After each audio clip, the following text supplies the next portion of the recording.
Greetings, politics nerds and fans of democracy around Australia. This is The Undercurrent Live, and I'm Dan Graetzy. My friends call me Graetzy. And we are live and not at all exclusive. This is simultaneously streaming on YouTube, Facebook, Twitter, and Instagram. So make sure you join the conversation using the YouTube live chat, the Instagram chat, or by posting a message under the stream on Facebook. Twitter users will just have to enjoy the discussion vicariously since Elno Muck's put up a massive paywall around the Twitter API. Before I go any further, I want to acknowledge the traditional owners of the land that I'm broadcasting from today, the Quandamooka people, and pay my respects to their elders past, present and emerging, and not just do that as a box ticking exercise, but as a genuine acknowledgement of the ongoing struggle for justice faced every day by our First Nations brothers and sisters. But we're not just coming to you today from a small hamlet adjacent to Brisbane. We have live feeds coming to you from Muweenina country in Hobart, Tasmania. My first co-host, if I just remember which button I have to push, it's going to be a button that looks like that. I think my first co-host is regarded by many as the unofficial opposition leader, a moniker earned not just by virtue of Tasmanian Labor being as useless as a spare testicle, but also due to her being an all-around legend and, in my humble opinion, future national leadership material. Ladies and gentlemen, it's independent candidate for the upper house, Meg Webb. Meg, tell us where you are. Tell us how pumped you are. Hi there. Dan, it's really great to be here with you. I'm here in the Tally Room in Hobart. So here in Tasmania, we have this wonderful tradition of continuing to conduct a Tally Room on election day. So I get to sit here. I'm sitting at a table in front of two massive screens, and up on the screens, they've got the running results getting posted from the booths as the counting is done and as the results come in. So it's really exciting. There's a whole bunch of seats for people to sit at around the room. There's all these media booths and things where they're covering things and drawing people in to have a chat. There's a real buzz and a vibe. So it's very, very exciting. That's great. I've just cut to one of our other stations over there, and that's in the opposite corner of the room to where you are, so people can get a feel for is it true that this is kind of unique in Australia, the fact that there's still a tally room in Tasmania? Is that happen anywhere else in the country? Yeah, 100% true. We're the only ones who still do it. And my understanding is it was the sort of thing that was done everywhere once back in the day when they would literally do the counting and have the results coming in one place, and people had to be there to cover it. You know, the media would be there and the public would be there as a part of, I guess, a really essential part of democracy where citizens can see it happening and it's all above board and it's all transparent and can actually be there as part of it and get really engaged. As things got more technological, as we kind of went online with all the counting and all the tallying and all the complicated calculations, most other places, especially larger states, began to put aside the tally room concept because it all got a bit hard to do in one place. Here in Tassie, we're nice and small, and look, sometimes that makes life really difficult, but in this case, it means we can still have a tally room and it's still viable. It can still occur where the media's here, citizens are here, we're all excited, we get to see live updates as the counting comes in, and we get that vibe still. I kind of wish I was there. I mean, I was going to say, for other people, it's grand finals and it's World Cups, but as far as I'm concerned, you can cram those up your cram hole because this is my competitive sports fixture. This is my jam, and I don't know what that says about me as a cool guy with a vibrant social life, but I don't know. Do you feel the same way? Do you kind of enjoy this sort of 100%. Like, come on, where else would you be? Where else would you be on an election night than a tally room? How cool that we get to still have one down here. I love it. And I think I was just talking to the Electoral Commissioner who's here in the room just before I sat down to do this, and I said to him, you're not planning to ditch it anytime soon? And he said, no, we're pretty keen on it too. So I think we've got it for at least the foreseeable future. And it's nice to be a place where something like that's possible, actually. Well, I'm glad to hear it, and I'm glad that we're able to kind of give the independents a little bit more moment in the sun, because it seems like even with the increased attention on the independents, that hasn't necessarily translated into the kind of mainstream media coverage that it perhaps deserves. So we're going to do our absolute darndest tonight to introduce you to some great candidates. We've got a couple standing by who are really keen to give us an update on how the campaign trail's been for them. I'm going to just quickly, before we bring Michael in, I just want to get your initial predictions, and I'm totally going to hold you to it. Like, it needs to be really, really accurate. In fact, like, I feel like there should be some gravity and some weight put to it where, let's say, if we both come up with a prediction, if I win, you have to give me the first exclusive interview when you become Prime Minister of Australia. And if you win, I'll make you 5 free campaign ads next time you run for the upper house. Does that sound like a fair kind of deal? That sounds like a fair deal. I think I get the better end of that deal, quite frankly, if I end up winning. You've got to stop talking me up, Dan. For goodness sake, setting a very high bar to meet here. Game recognises game. Humble upper house member. No. Upper house member from Tassie. Very much enjoying the job I have, let alone any other. So you're going to make predictions and I'm going to make predictions and we're going to see who's closest. That's the game, yes. Come on, you know that we're actually not going to be able to tell who won until about 2.5 weeks from now. You know that, right? Well, we'll check by the end of the night. We'll do another live stream 2 or 3 weeks from now, just for accountability's sake, because I know you're all about transparency and accountability. So, yeah. Indeed. Look, we'll talk about Hare-Clark, I know, during the course of this, so we'll have a bit more of an understanding about why we won't know the result until a little bit down the track. But tonight we'll have a good steer, at least, on the basic architecture of the results. We'll know a bit about some definite seats that have been won, and then we'll have to wait to get the last few in each of our electorates sorted out. My predictions, I think we're going to end up with the Liberal Party winning the most seats of any party. I think we're going to end up with the Labor Party winning a reasonable number of seats, but not as many as the Liberals. And then we're going to have an interesting mix. We're going to have some Green seats, more than they've got now. And we're going to have, I think, some independents. Now, they may be the independents who already hold seats winning their seats back, but they also, there's a chance we could get some new independents in, which is a really exciting prospect. So numbers-wise, you want me to actually be really specific about numbers? Well, look, I was about to pull you up on the fact that you were using extremely loose terminology instead of numbers, the words like many and some, and that's cool. That's a strategic way of not painting yourself into a corner. Yeah. Sure. Let's just, as a broad brush prediction, I reckon the Liberals will probably get 16 seats out of the 35. I think Labor could get something like 11, maybe 12 if they're really lucky. I think maybe 11. What does that give us already? 27 of the 35. I've got 8 to go. Greens, 3, maybe 4. Let's say everyone around here is telling me 4. I'm not sure, but let's give them benefit of the doubt and say 4. Brings it up to 31. There's 4 seats left. So that could be a mixture of, there'll be 2 definite independents in that. I think probably 3 definite independents. And then the 4th one could be a Jackie Lambie party person. So how's that? That locks me in a little bit. Yeah, I'm grateful for you committing there. I'm surprised that your JLN number's so low. Do you feel like they're only going to be game for 1 seat, the Jackie Lambie network? Yep. Which electorate's that one? Probably Braddon, but which is the electorate that Jackie's in herself, and that now having said that, you know what? I haven't even looked up at the board to check where they're sitting at the moment on their Braddon. Let me just have a little look. Yeah. Look, it could go that way. Could be one in Braddon. We'll see. At the moment that she's on the numbers so far, very early numbers, she's already the Jackie Lambie network is already sitting at about 0.8 of a quota. So that's not too bad so far. As for the folks at home, that means she's 80% of the way to getting a seat. Yeah, that's right. Well, so we're going to get into the Hare-Clark thing. It doesn't mean that. No, it doesn't mean that. No. She's not 80% of the way.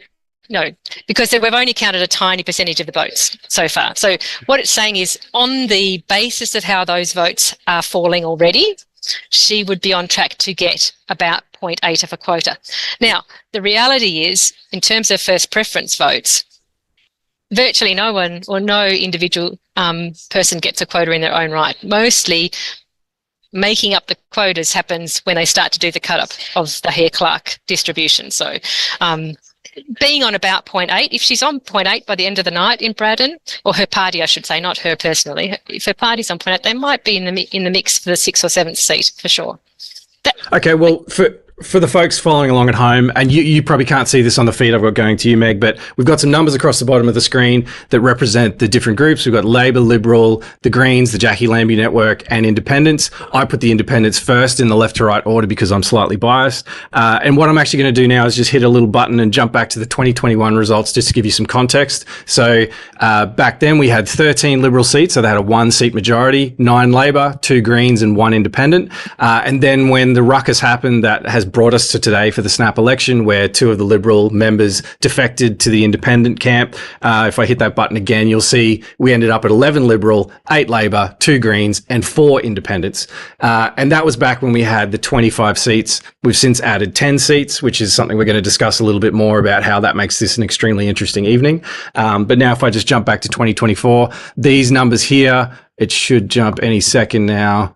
Wait a second, it'll happen. There it is. So my buddy Luke's in the next room and he's got his spreadsheet happening. He's updating the numbers from the Tasmanian Electoral Commission for us on the fly. And so far we're up to 10 Liberal seats, 8 Labor seats, and 1 Greens. This is Anthony Green's little tricky predictive algorithm calling seats earlier than they perhaps have been by the Electoral Commission. So that's where we're at currently. So I think, Meg, do you need to go and chat to somebody? No, or do you want okay. That's okay. It's fine. Yeah. This isn't broadcast television. It's a live stream, so we're super relaxed and casual. Everybody can do whatever they want. They can eat pizza, like I've got next to me. They can drink beer. They can have water.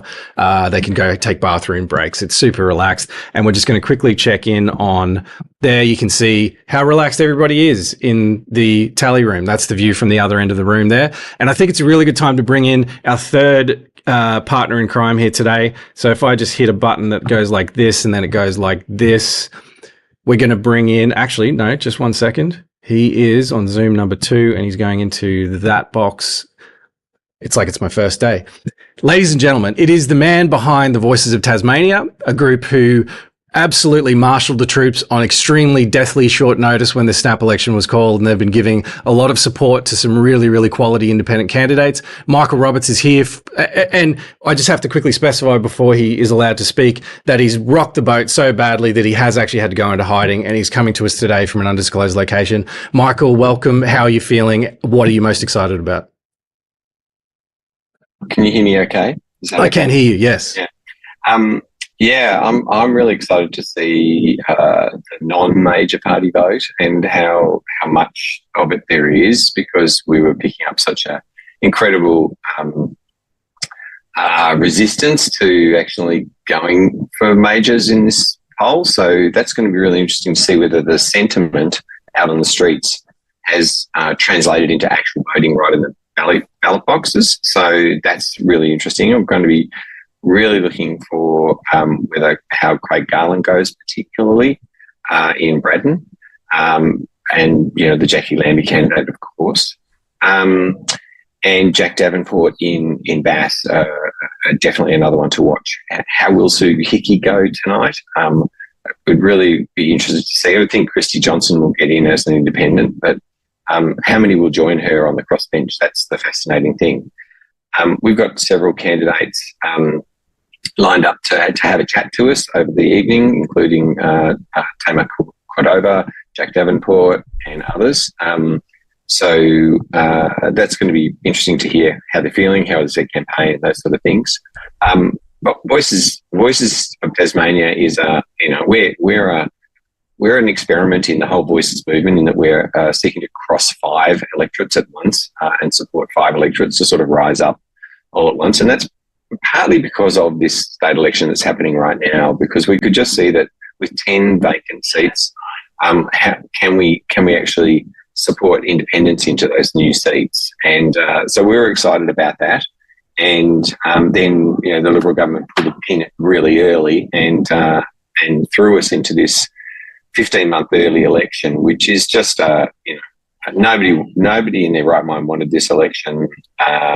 It undercut all of our candidate processes. They sort of sought to get the jump on everyone, and that's kind of one of the things that's really disappointing about how the major parties are running democracy here. And so we were looking for independents to really bring a sense of, and minor parties to bring a sense of, like, what's a mature approach to doing politics here? How do we improve the democracy? And And Meg Webb is an incredible champion for this state, and this state's improving the integrity, transparency, all the standards. We have some great other independents, Ruth Forrest and others in the state, who are fabulous role models for us in the overall community independence movement. Yeah, well said. I'm actually going to put the two of you on the spot because I need to. I'm both host and vision switcher, audio engineer, lighting designer. Filling a couple of hats here that kind of splits my brain splinters it into millions of pieces. So I'm going to hand over to the two of you, and I'm going to give you a topic to discuss, if that's okay, if I can be so bold. Sure. I'd like you to. You started to touch on a little bit there, Michael, but I'd like you to give us a quick Reader's Digest version of how we got to here. Why are we in a snap election? Why are there 10 seats being added? What was the nonsense and tomfoolery that brought this about? So I'm just going to set you both up here with a great little look. Let me go over to this one, that one, and that one. No, not quite. Almost got it. That one there. Wait a second. You can do it. You can do it, Dan. You can do it. Come on. Sorry, people. I'm almost there. Doing a sterling work there, Dan. Oh, yeah. It's so professional, isn't it, the way this is happening? It seems like I've lost one of my little fancy shortcuts that's not allowing me to get you both on screen at the same time. But if you just talk amongst yourselves, I'm going to get there any second now. Sure. That's right. Sure, absolutely. So in terms of how we got here, Michael, you were outlining a few things just then when you were painting the picture about why we've come to an early election and how that caught us all a little bit on the hop. Yeah, exactly. This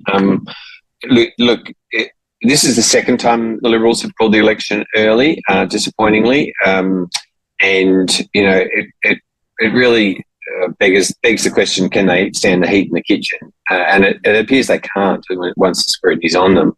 But we really got to this. If we wind back the clock another 23 years, we've got to go back to when the Liberal and Labor actually combined, because they were fearing the Greens, the rise of the Greens, and they reduced the House of Parliament from the original 35 under the Hare-Clark lower house system here in Tasmania to 25. So we have we originally had 7 elected members per electorate of the 5 electorates.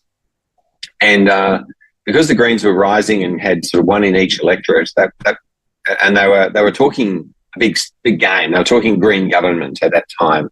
And so the major parties actually voted together to reduce the size of the number of elected members per electorate down to 5 per electorate, which made 25 in total. There's been 4 inquiries since over that period, and those 4 inquiries have really shown the level of dysfunction that provides when you only have a majority, like you've got 12, 13, maybe 14 if you've had a huge majority. And it's just not enough to have the junior people, because all of a sudden they have to be ministers in a portfolio, and it's led to a lot of burnout and a lot of issues over that 23 years. And so the largest, most democratic thing I think Jeremy Rockliff's done, or this Liberal government in 10 years has done, is to actually restore the House to 35 seats. Yeah. Look, I'd love us to talk a bit more about that. I'm sorry, I thought we would just talk a bit more about how we got here just immediately, but you've gone back in time, and I think we've got an excellent person we're going to bring in to talk about that. That conversation a little bit more and paint that historical trajectory. You've given us sort of the bare bones outline there, which is excellent. Yeah. It's a really interesting story about how it came about that the 2 major parties conspired in 98. But it was something that began way back in the early 80s with some inquiries about the possibility of reducing numbers in Parliament, all of which said don't do it. But then eventually, of course, they did conspire and do that, ramming it through Parliament in one day in a special sitting, which is appalling. And I'm going to suggest we will have some great insight into that from Peg when she comes and talks to us, I believe. Really interesting to hear from somebody who was there through that. Who was a member of Parliament before the reduction and then made it through as an only Green to be there after the cut in seats. And then, of course, we did see eventually another resurgence of Greens, which is interesting. You're right. And then in recent times, of course, we've now had, as you said, this really interestingly unstable time for a party that insists that it's been a stable majority government. We've actually now just gone to our second election early with this Liberal-led government because of instability within its ranks. And it's quite ironic, really, that they're still insisting that majority government is the only pathway to take us to some sort of stability in governing and some sort of stability in the way we run our state. And yet they themselves have been the most clear example of the fact that that's not always true. It's not necessarily true. In fact, interestingly enough, given that we have just gone to two early elections based on some instability in what had been a majority government when it was elected, when we do look back and see the last time that we had a minority government here, and it was a coalition government between Labor and the Greens back in the 2010 election, that government lasted a full term. It lasted a full 4 years through to 2014. So even though there's a lot of mud thrown around, particularly by Liberals, about that government. And to be fair, it had a lot of challenges, that government. Certainly the GFC really affected our state and made things financially very difficult for that government. But actually, as a coalition government with two Greens in cabinet as part of that arrangement, it actually lasted the distance and was, in that sense, demonstrably stable in a way that these last two periods of business community finds it more reassuring to have a majority government in place. But realistically, we've seen a lot of productive minority governments, both in this state and in this country. I completely agree with that. I'm just going to jump in there quickly and actually suggest we've got Tamar Cordova, who's one of the independent candidates patiently waiting on the other side of the room there. So how do you feel if we bring Tamar in and have a little bit of a chat at the moment? I'm just going to – are you both happy to stay on and have a bit of a four-way conversation? If any of you need to go and do anything, you're more than welcome to, because like I said, it's super relaxed today. As you can tell from my abilities. I'm going to do one thing because I sent the wrong link to people to view theundercurrent.com. So I'm going to go and just re-email everybody just to... Okay, well, I'm going to swap your little box for Tamar then, if that's okay, Michael, and you can go do your thing for a little bit. That'd be great. Thanks. Turn your audio off. So just give me 1 second and I'll bring this in. So we're just going to go to there and to there. And Tamar, can you hear us? Yes, hello. Lovely to be with you guys. Really good to be with you. Can I get you just to shuffle a little bit to your right, just with the way we've got the screen laid out? There you go. Yep, that's perfect. Well done. So do you want to give us a little bit of a Reader's Digest intro to Tamar and your background, and then tell us where it is that you've what you've been wanting to become a representative for here today? Great, thanks. Yes. So I'm focused on inclusion and sustainability. So I have an academic background in environmental management and lived experience as a person with a disability. And so when I acquired a disability over a decade ago, I had a real glimpse into some of the real social challenges that we have here in Australia. And at that time, I realised that most Australians wouldn't be okay if they knew how hard it was for anyone who had any sort of complex life management. And so I've spent the last decade doing a lot of advocacy, both in inclusion and across prejudice-related work and in the justice system, as well as in the environment, particularly in the marine space. And I think it's fair to say that there's been a lot of frustration in the community over the last couple of years, and that frustration has really come to a head. People don't necessarily feel like their voices are always being heard and represented. Where people's voices do get heard, it tends to be kind of the cream of the crop that might get changed. They might get changed within a cohort, but just for a minority within that cohort. And so that's been difficult for people. And obviously, the way the election was called had a lot of people scratching their heads. And for me, there's been a series of run-ups over the last 18 months, and then particularly the last 3, 4, 5 months, where I thought, you know what, this is going to be really hard, but I love to rise to a challenge. And so I threw my name in the ring. I've got a lot of good community connections, and I've been just blown away and delighted by the trust that people have put in me to elevate their voices. And for me, that is, I think, the really important part of this work, I see the job as community representation as opposed to representation of any one small individual cohort. I think it's really important for me in my role that I try and listen to diverse voices and represent those diverse voices, and then find some balance. And it's pretty amazing to have some great people, obviously Meg included, that are in this space doing that work. So, am I right in thinking that the two of you have been in contact before, about perhaps with a little bit of advice from Meg coming your way? Is that a fair statement?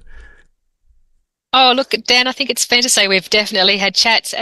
I think it's wonderful when anybody in the community wants to put their hand up to run for election, whether it's at local government level, state or federal. I'm always really happy to have a talk with them about it and be able to share my experiences as an independent who's done it.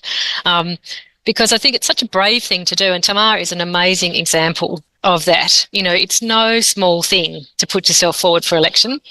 I'm sure, Tamar, you would agree with me that it's the weirdest thing in the world to have it publicly announced that you are going to be asking people to vote for you, to be their political representative. It's such an exposing and confronting thing to do. It takes huge courage. And I just take my hat off to Tamar and to everybody who has put themselves forward for this election, but especially independents, because to do it without the structure of a party around you is such a leap of faith. It means you're going to be giving it absolutely everything you've got on every level, and it's going to be a really hard slog.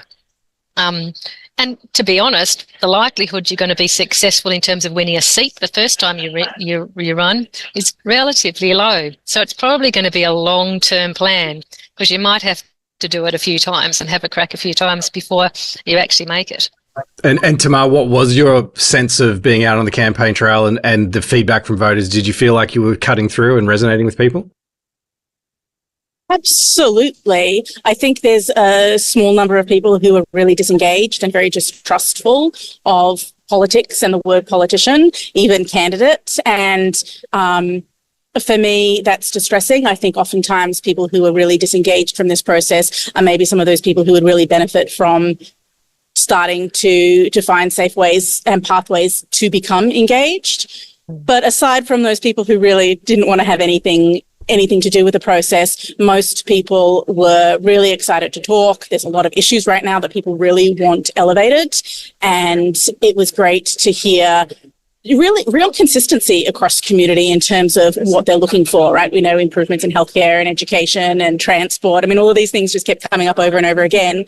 And on top of these real stock standard responses, there's dozens and dozens of nuances. And so to be able to hear those nuances and start to get a big picture of maybe how we can start networking across some of these gaps, it's pretty exciting. It's definitely exciting. And it was fabulous at the beginning to be able to reach out to some independents and have that support. And so one of the things that I've been doing, even though obviously I'm really an absolute newbie, I've been offering to people as well that if people are interested in running as community representatives, then anything that I know from this campaign, I'm really happy to share. I think it's really important that we make this a collaborative, cooperative environment. And I feel that was offered to me certainly by the independents that are currently elected. Well, you probably can't see it at your end, but we've just put up a comment from one of the YouTube viewers, Amy Clark, who says really inspirational, Tamar. So there you go. I dare say that's a person who's not Tasmanian, if I recognise the name correctly. So you're inspiring people on the mainland as well as in that far cooler part of the world that you're all from. And while I'll use that as an example for all the viewers as well, if you do want to participate in the conversation, make sure you jump in on that YouTube live chat or you throw us questions on Instagram. The team can all see those questions in front of them. So if you want to throw any questions at them directly, that's a good way to get a bit of bi-directional action happening. That's all the fun of live streaming as opposed to broadcast television. Was there any other questions you had for Tamar while we've got Meg, or anything else you wanted to cover there? Oh, just congratulations, Tamar. Like, it's amazing what you've done. You know, this election called at such an abrupt last minute, 15 months earlier than we expected, to actually just put yourself forward and stand up a campaign, as best you could in that circumstance was incredible. So regardless of the outcome tonight, this is just the beginning for you. Absolutely. And it's going to be really exciting to see you take that further. Thank you. Thank you. One of the things I've been putting back on to members of the public and also media, this is really the first time I've had the opportunity to be involved in any sort of a forum and to have any sort of a live stream conversation. And so I've been asking community if they would like to hear more from independent candidates over the coming years, that they really start putting some pressure on media and potentially even on the TEC to find some sort of a way that people can really get to know who their options are as candidates. Because when we all go in to vote, it's really important that we know who we're voting for. And so right now, that was probably the most significant challenge, was that trying to kind of break your way into that three-party system and actually have space to have your voice heard. Really challenging, but also great. I'm glad to be doing it. It's such a strange kind of circular thing, because mainstream media say we're just going to cover the main parties because the other miscellaneous independents haven't got a chance of winning, so why would we focus on them and spend our media time on them? And yet, unless you give the media time to them and let the community get to know them and actually hear more about who they are and what they're about, then how are you going to provide the opportunity for them to perhaps win a seat and assist a more level playing field in our democracy? It's really this vicious cycle. It means that independents typically have to find ways to connect to community outside of mainstream media. And I know Tamar's been doing that in all kinds of ways and being really creative about it too. So it's that thing. Mainstream media is not the be all and end all, but my goodness, it's an advantage when so much of it is focused towards major parties and giving them airtime. Absolutely. And it's been quite interesting. There's been a number of people in the community who have identified to me, hey, look, I might have been a long-term major party supporter, but in this election, I'm really trying to dig out and figure out who are the independents and who are those other options. And so I think we do owe it to community to respond to what they're asking for, and absolutely to make sure that that we do elevate all of those discussion points. And it's not only about whether or not I get elected. Obviously, it's about having a chance to have some of those other perspectives that are not being heard elevated into the conversation. So regardless of whether or not I get enough votes to come my way, the participants and having a platform to participate, meaning to hear those other voices. And that's really important, to have a democratic to hear from diverse perspectives. Thank you.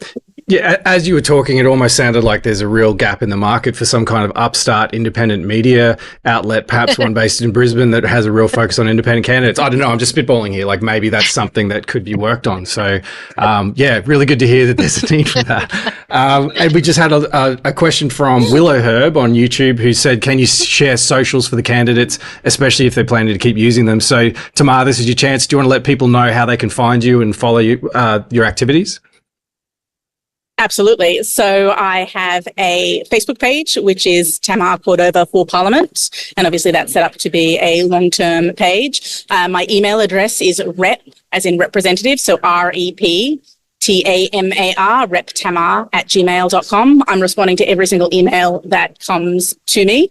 And that's been a fabulous way to connect with people. And I've been encouraging people to stay connected through both Facebook and through email. And as well, I have a website, which is just my name, tamarcordova.com, and a Twitter handle as well, Tamar Cordova. So you'll be able to find me. You might have to do a little bit of digging. It won't be as easy as maybe finding somebody else, but I am there and I am active across all of those platforms. And so I'm pretty interested to keep hearing from people as we go forward beyond today.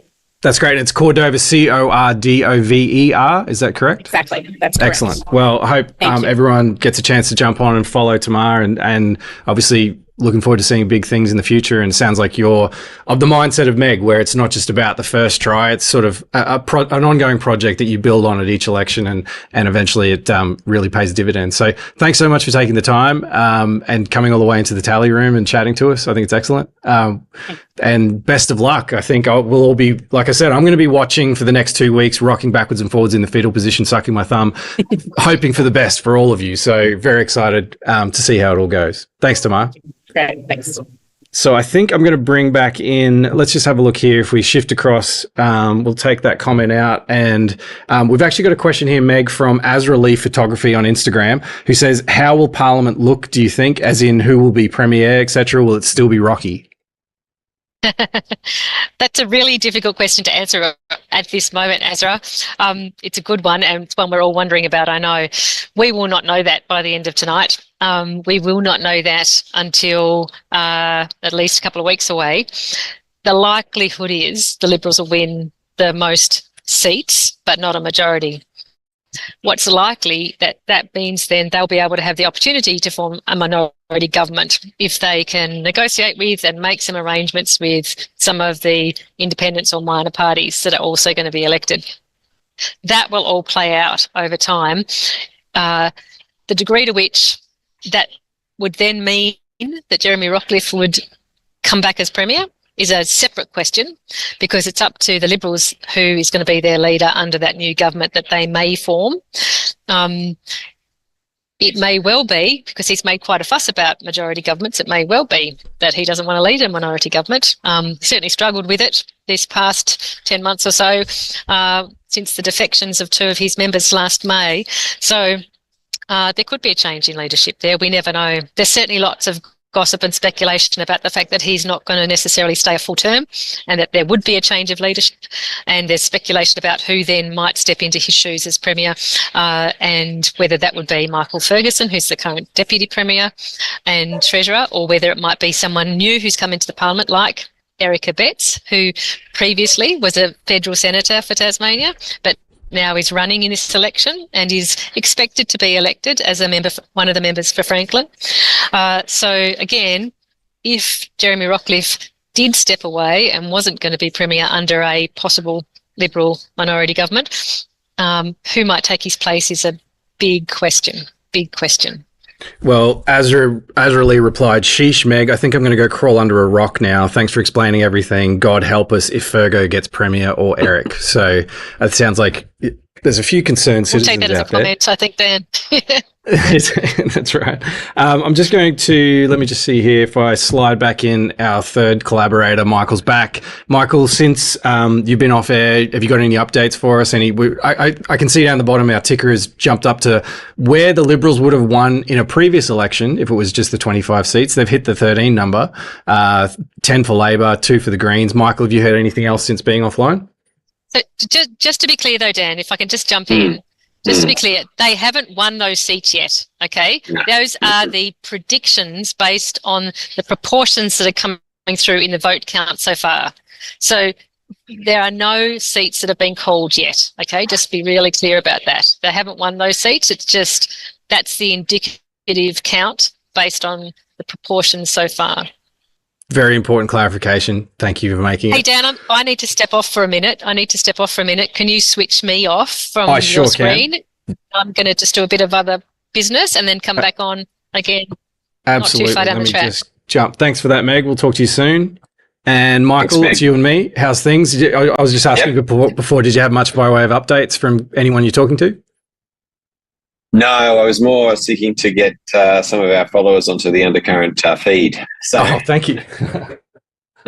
I'm just going to double check who we've got coming into the room. So do you want to, while I'm doing that, maybe give us a little bit of a background on the history, I suppose, of independents that you're aware of? Like you mentioned before, there's a couple of quality ones. You've got Meg, and what was the name of the other independent down there that you mentioned before?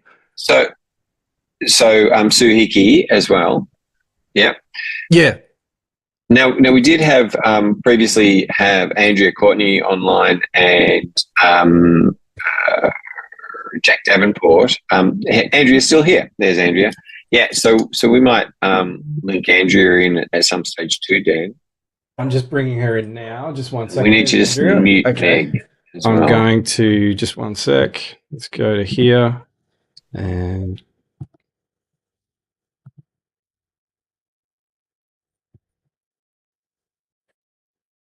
Dan, can you mute Meg? I can. Meg's muted now. She's all good. You might be able to hear her, but the folks at home can't. No problem. So that's all Sure. safe. So, and I'm just going to, one second. Here's Andrea. Andrea, can you hear us? Hey, good and clear. that's great. So good to see you. I had the chance to interview Andrew when I was in Launceston, and we've had, like I was saying to you before, Andrew, we've had a lot of really positive feedback from people on what you had to say.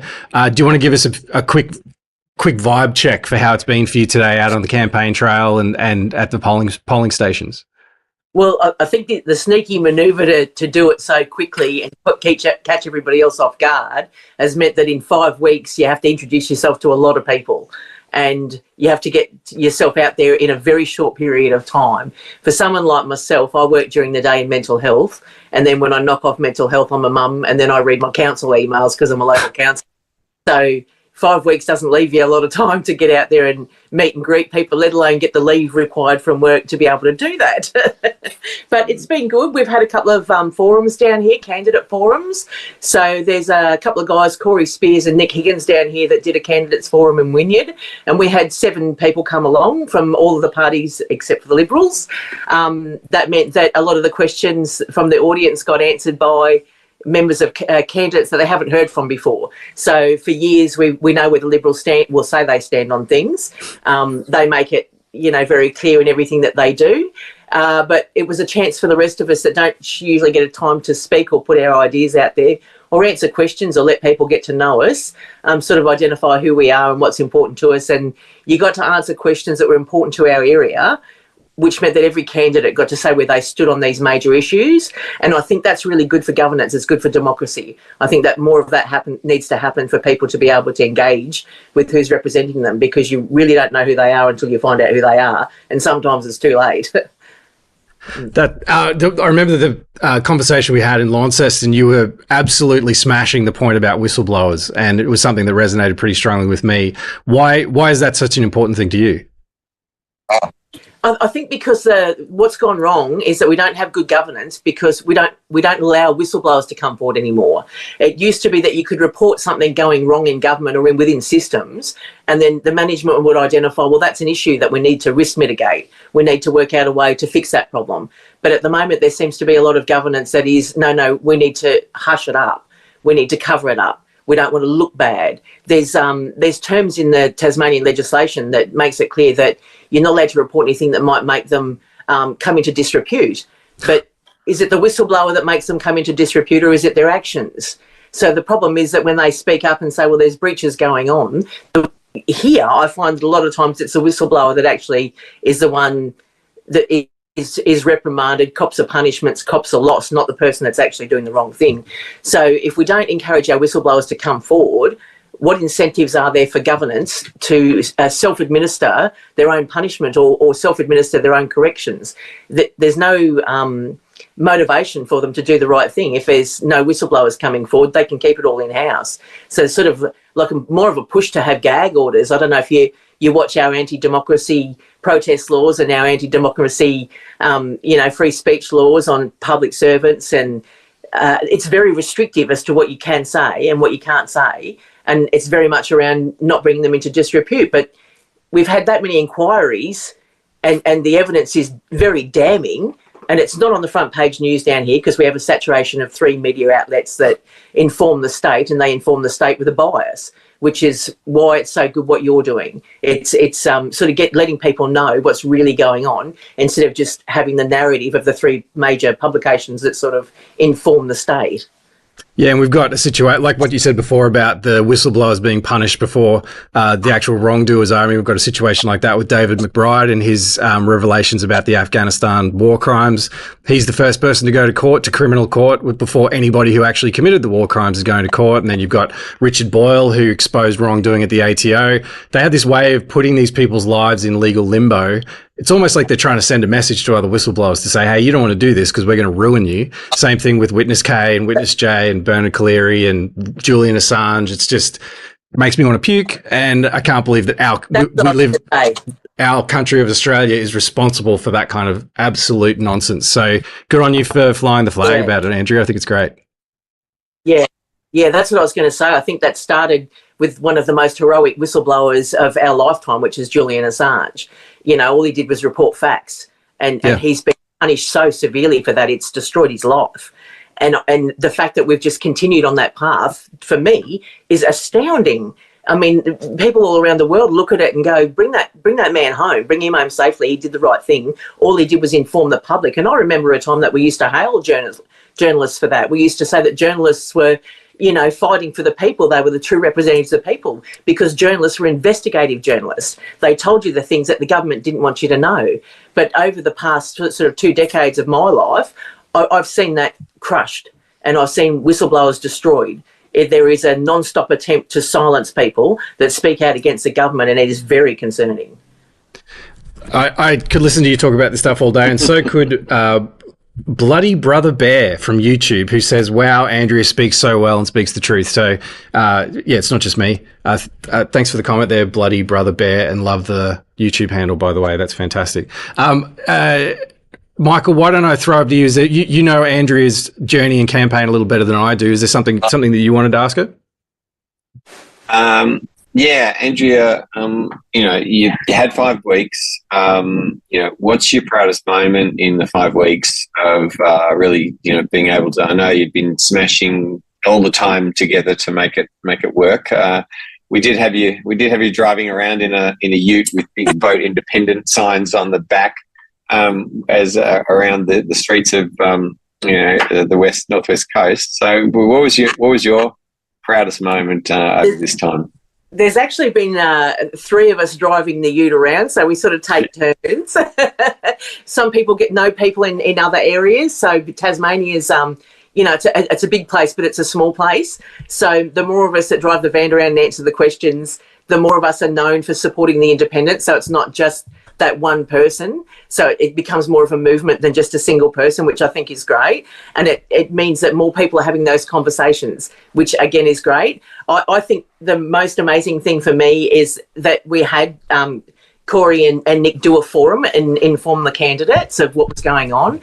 And the fact that I had a random lady from the community that had come to me and wanted to make homemade signs. I'm very broke, so I've got a very low budget, and she made homemade signs off another local councillor's signs that we use the back of, which was graciously provided to me. And she photocopied A4 pieces of paper from a photo that I had for my campaign, and put the A4 pieces of paper together with sticky tape and put book contact over it. And that is, they are the signs that are up around the area to let people know I'm running as a candidate. So I thought that was pretty fabulous that a community member came forward and said, look, I just want to do this for you. Just let me do this for you. And that is unreal. That's so cool. Yeah, this is grassroots democracy. Where what we learned was the Liberals, they booked up all the big billboards all across the state 6 months out from this. Oh my gosh! Suddenly it's become unworkable. We have to call an election. Well, actually, in October and November they were booking billboards for March. Yes. So they're obviously planning for the government to suddenly collapse. Yes. Because of this terrible instability. So it's all, in our perspective, it was all manufactured. And we were hearing rumours back in November that the election was going to be in March. Yeah. So back in November, we were hearing rumours in the local government realm, it will be called in March. So I found the theatrics rather foolish, given that the small state of Tasmania, people know. Yeah, exactly. And that was 15 months early. And because from my perspective, it was because they were going to have a really humiliating year. They'd run out of legislation that they could get through the parliament. They didn't have anything else on their agenda. So they had nothing except the Commission of Inquiry they actually needed to really follow through on. And they needed to, surprise, surprise, they passed the weakest donation laws in the country late in the year with the Labor support backflipping. And then, surprise, surprise, it hasn't been implemented yet. So we've now got this open field for as many donations to roll into the state as you like. And guess what? We've booked up all the big billboards. I don't know whether it was because they knew how many scandals are in the pipeline. So I don't know whether it's because of all the people out there that are investigating and sort of joining each other and joining groups are really politically aware now because of this independent movement. And they knew that this independent movement was in its early stages, and there was a lot of scandals out there I don't think they want out there prior to the election. Another 12 months, a lot of stuff would have come out. This is the sign that was outside that was sticky There it tape. is. She did a pretty good job, didn't she? That is fantastic. Hang on, I'm going to put that full screen. Good job. That is magic. It's got book contact. That is so good. Thanks, Susie. Shout out to you. Wow. It looks like Meg's back as well. But before we say goodbye, Andrea, is it what do you? I mean, have you got any sense at the moment of how you've gone, or have you seen any numbers coming through? I'm surprised how many people that have contacted me and said they've given me their first vote, which I would have thought would have voted a different way. I definitely don't think I'll get a seat. It's my first time, and because it's my first time, obviously, I've got to build that rapport with the public. I think the candidate forum sort of did me a lot of favours in that area. A lot of people got to hear from me. But, I think I'll go again from the issues that have been raised with me in messages and groups that have come forward and said, can you please sign this, please help us? And then you hear what the cause is that they're asking you to join up to. There are a lot more issues than I was aware of, and I was aware of a lot already being in local government in health. Yeah, well, it sounds a bit like Tamar's still on the line here, and she was saying the same thing, that it's not just a once-off. You know, it's an ongoing project where you've got to establish a bit more name recognition each time as you go, and then eventually get to that point where you can represent your community. Is that how you're kind of looking at it, Andrea? Most definitely, and I think the worst thing that the government did was not to do the right thing.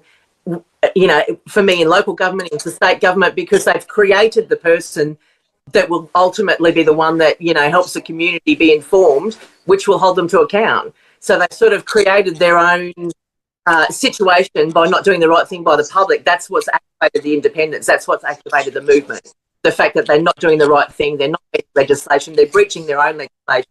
They're trying to suppress free speech, they're trying to suppress, protest, and that is actually what's getting people involved, because they sort of were disengaged, unaware, or not involved in politics, and because of the actions of the government, they've woken a lot of people up that they probably would have preferred remained unaware of what they were doing. Wow. Seeing it all from afar, and I might just bring up one comment here. Someone was saying, this one's from Vinny, saying, Graetzy, can you give us some background of your interest in following the Tas election so closely from afar? And everything that you've been saying so far makes up the large part of the reasons why I'm doing this, because I think Tasmania is like a microcosm of the whole of Australia. You know, you've got a chance to show the rest of the country what could actually happen if quality independents gain at least some leverage, if not some more considerable control over what goes on and what impacts their everyday lives. Is that kind of how you feel about it? Yeah, I think it's not just about the fact that the movement might actually bring some accountability to government. So it's not just about making this one-off move, because this movement is actually about informing the public more. I don't think a lot of people were paying attention, so they just voted the way they've always voted. They voted the way their parents voted. But, you know, we've got ambulances. People are... We've got our Northwest schools in Braddon have been funded by $20 a year. We are 750% more likely to reject an FOI. So there's a lot of things that have been going on that people weren't sort of paying attention to that certainly now are. Well, I mean, I think the fact that you're all even just in the mix is what brings an element of keeping the bastards honest, to rip off the old Democrat slogan. You know, just the fact that you're in there. Yeah, they can't help but sharpen their act a little bit, because there's going to be more focus on it. There's going to be more accountability. So, yeah. Oh, well, I keep saying to people that say they don't represent me, they're not accountable. Well, they are. They are every time you vote. That's when they're accountable. If they're not doing the job, or if they're failing in the job, we sack them. And that's what voting is. You know, if you're voting because you're scared of change, or you're voting because, you know, you want the two major parties and you're terrified because they keep saying that, you know, if they don't have major control, that it's all going to fall apart. Well, every government that's sort of had to mediate and negotiate and conciliate because they haven't been majority have given the best policies. They have been giving, you know, the best outcomes. So it's just a fear campaign, and people have to get past it and realise that that's what it is. Well said. Well, your best mate, Bloody Brother Bear from YouTube's come in again and said, yes, run again. Tassie needs you. So that's a pretty strong way to wrap things up with the total legend, Andrea Courtney, who ran in the seat of Braddon. And we're all, like I said to Tamar before, we're all going to be watching nervously and excitedly to see how you go. And even if it doesn't end up the way we all hope, we'll be watching the next time as well if you're up for having a crack. My last word is that they told us growing up that we shouldn't talk politics, so you're a little rebel and I'm right there with you. Hey, there you go.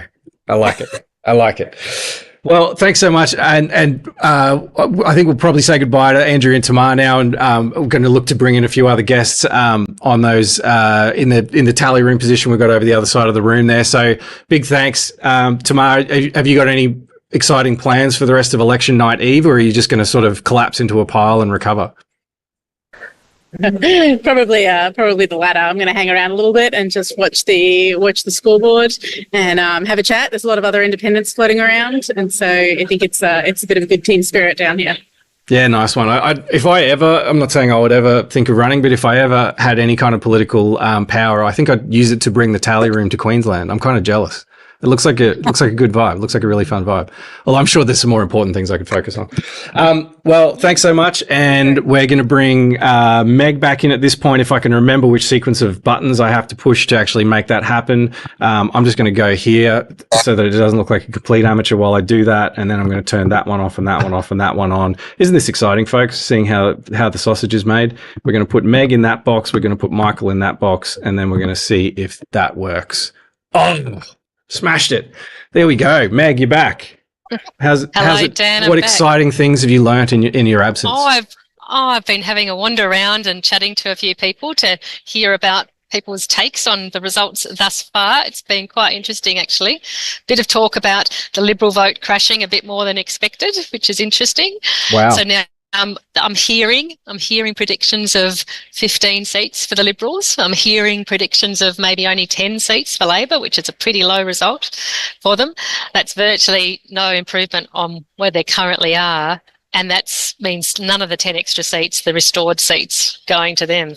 And it's looking at the moment like the Greens are doing definitely better than expected in terms of the mix of non-major parties. So they're looking at definite 4 seats, and maybe up to 6. We will not know. We will not know for a couple of weeks because things get very interesting and messy when you start carving up under the Hare-Clark system. But 4 to 6 seats for the Greens, and then Independents and Jackie Lambie Network for the remaining. So pretty interesting times. The crossbench will be significant by the look of things, I think we can say. Extremely interesting. I mean, I'm going to, so that I can once again check a couple of tech things, I'm going to throw it over to the two of you briefly. And can I ask the question about the Greens? Because, I mean, I'm 80% of the way through Paddy Manning's amazing book, Inside the Greens, which spends so much time in Tasmania as the birthplace of a lot of that movement. Obviously, the environmental movement down there, the fight against guns limited, all these other sort of milestones in that history.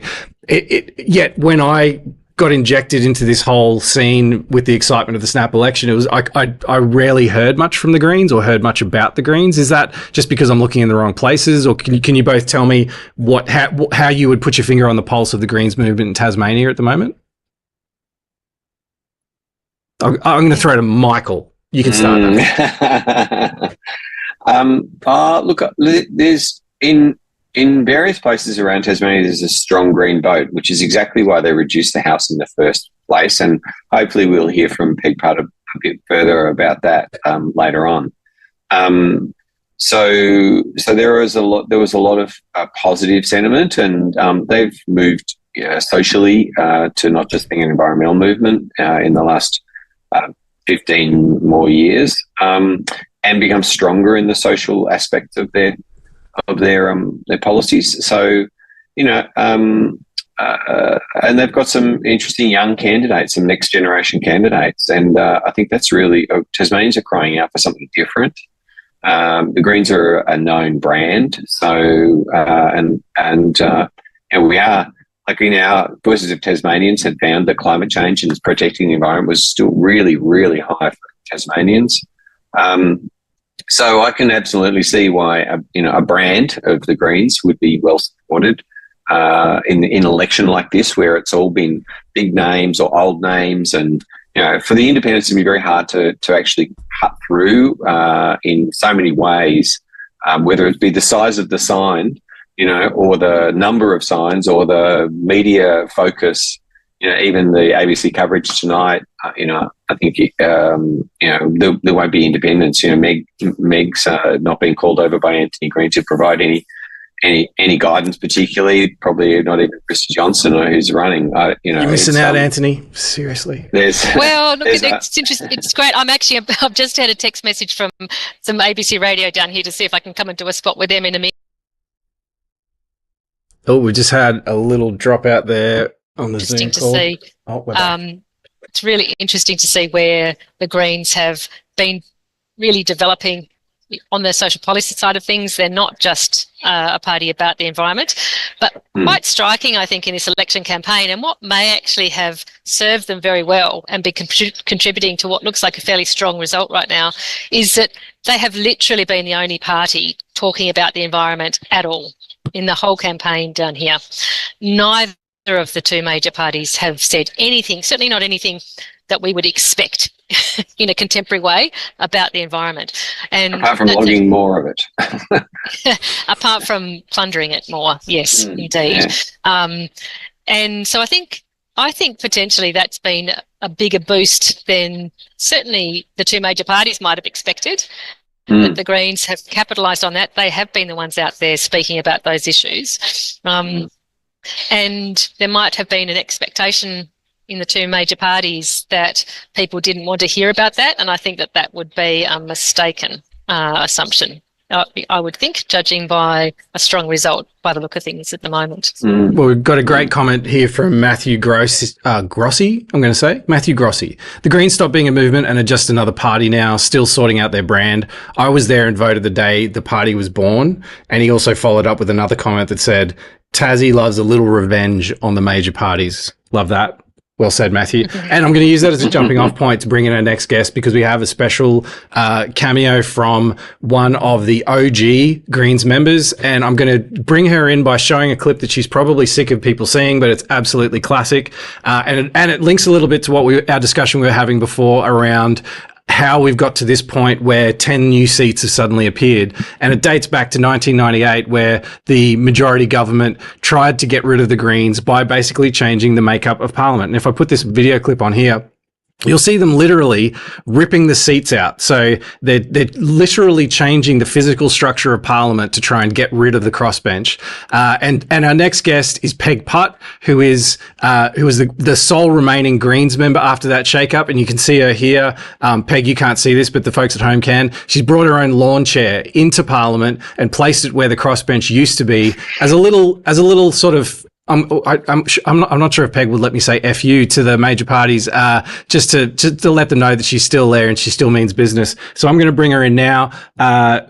This, ladies and gentlemen, Peg Putt from the Greens. How are you, Peg? Can you hear me okay? Thank you. I can hear you. Yes. Thank you so much for taking the time. Enjoying it. Can you give me a little sense of how it feels to sort of have been the last warrior standing back then and to now finally see that the potential crossbench, or at least the 10 seats returning? Yeah, well, it was tough at the time because we knew that the change to numbers was done to try and get rid of the Greens, cut the proportion of the vote required to just lower than the record Greens vote. That was no coincidence. And it was hard when all the other members of the Greens in the Parliament at the time, who were great colleagues to work with and doing really good work for Tasmania, went and I was left.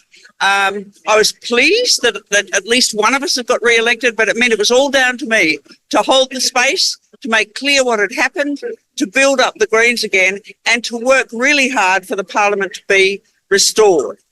Today is just fabulous because finally, 26 years later, I think it is, we're there. We're getting the numbers back. And that's not just about getting Greens back in Parliament. It's about getting the Parliament to function properly and getting it to reflect most accurately the proportion of votes coming from the Tasmanian people into individual candidates and parties that reflect their point of view. That was always what Hare-Clark was meant to do. It's been messed up a bit for the last while, but it's back. And it also means that now there will be more ministers, at least one more, maybe two, so that they can cope better with the workload, means that the government should have a backbench, or there will be plenty of people in the parliament to bring the news from the grassroots to the parliament, because that has fallen away. And that's how governments have got so very out of touch with the people, because they've simply been struggling with their workload without having the ability to also connect with the electorate and really know where things were at and what they needed to do. So it's going to be a whole lot better for Tasmania's democracy, and it's going to be great to have all those different varieties of views in the room, no one with a majority, people having to really talk to each other and work it out. Well, you've already got someone from, I dare say, the mainland cheering you on. Amy Clark says, "What a weapon, Peg." So I can hear the excitement in your voice just as you talk, and it almost feels like you're considering maybe running again, Peg. Like, I don't know, you're going to throw your hat in the ring at the next time around if this whole Hare-Clark thing gets rejuvenated the way you'd hoped? Oh, well, look, I did 15 years in Parliament. 4 of those were by myself, very hard. Then I had to be the leader who taught the whole new team how to actually be members of Parliament, and we had to work out, how to run that and build the vote up and keep it there. So I think I did my dash, really. That was enough. And I haven't stopped working. I haven't stopped working for the environment and for forests in particular. I'm doing that internationally now. I'm coordinating a network of 300 non-government organisations in 60 countries on all continents except Antarctica. So, it hasn't finished. It's just gone in another direction. And you've been doing some work with the UN, I think, with what is it? I've got some notes here, the Framework Convention on Climate Change and the Convention of Biodiversity. That sounds like a mouthful that is extremely important. Yeah. So I go to the climate negotiations of the UN and bring the forest issues. What I'm particularly working on is that we don't see it here much in Australia and in Tasmania, but in the rest of the world, especially Europe and increasingly in Japan and South Korea, they are burning massive amounts of forests in place of coal, in coal-fired generators and in new generators, and co-firing it with coal. So it's starting to destroy the forests of the world in the name of tackling climate change, which is utter nonsense, because it's just as emissive of burning coal, and it's destroying the forests at the same time, and their carbon stores and their ability to store carbon and their biodiversity, not to mention the communities that rely on them. So it's a really important piece of work to be doing that, and that spans those 2 conventions on climate and biodiversity. It's still politics. It's still knowing how to campaign in those sorts of arenas and get results. And that's really rewarding. And actually, I've had to build a team again too, and teach people how to do it. So, it just goes into a different arena. Well, it kind of leads into the next thing I wanted to ask you, which is about that sort of campaigning and collaboration side of things. I mean, based on your experience in the Tasmanian Parliament, and then also perhaps what you're seeing now with this shift towards minor parties and independents, how do you see it working if we start to find ourselves in that kind of more European model where there are coalitions of smaller groups forming governments and having to work out how to collaborate and work together? Do you think that Australians can find a way to make that work when we're not necessarily used to that? Well, I think so. And I know that, there have been parliaments in Australia where that has to happen. You see that conversations have to happen between all the various political groupings in the Senate at the moment, for example. And in Tasmania, we've had this type of situation many, many times. I was in that balance of power parliament from 96 to 98, where the Liberals were the government. The Greens were in the balance of power, and there was no arrangement except that we wouldn't vote no confidence except for in the case of corruption or gross maladministration. And what it meant was we had to talk with each other, not just us and the Liberals, but also the Labor Party, and there was another independent for a while, about everything on the floor of the House, or adjourn and go out and sit down and work it through. What it meant was that we brought the views of the different parts of the Tasmanian community to the Parliament, and then we had the onus on us to work out what is the best accommodation of those views. How can we start off with a piece of legislation that came, in this case, out of the Liberal Party, inject into it some of the concerns of Labor, some of the concerns of Green voters, and reach something that's workable, that reflects more all the views. And we did it. And people began to get quite used to it and actually missed it when it was gone. So, it can be done. Of course, you've got to be mature. You've got to be prepared to listen and really understand what other people are saying and respond to it and do it with goodwill.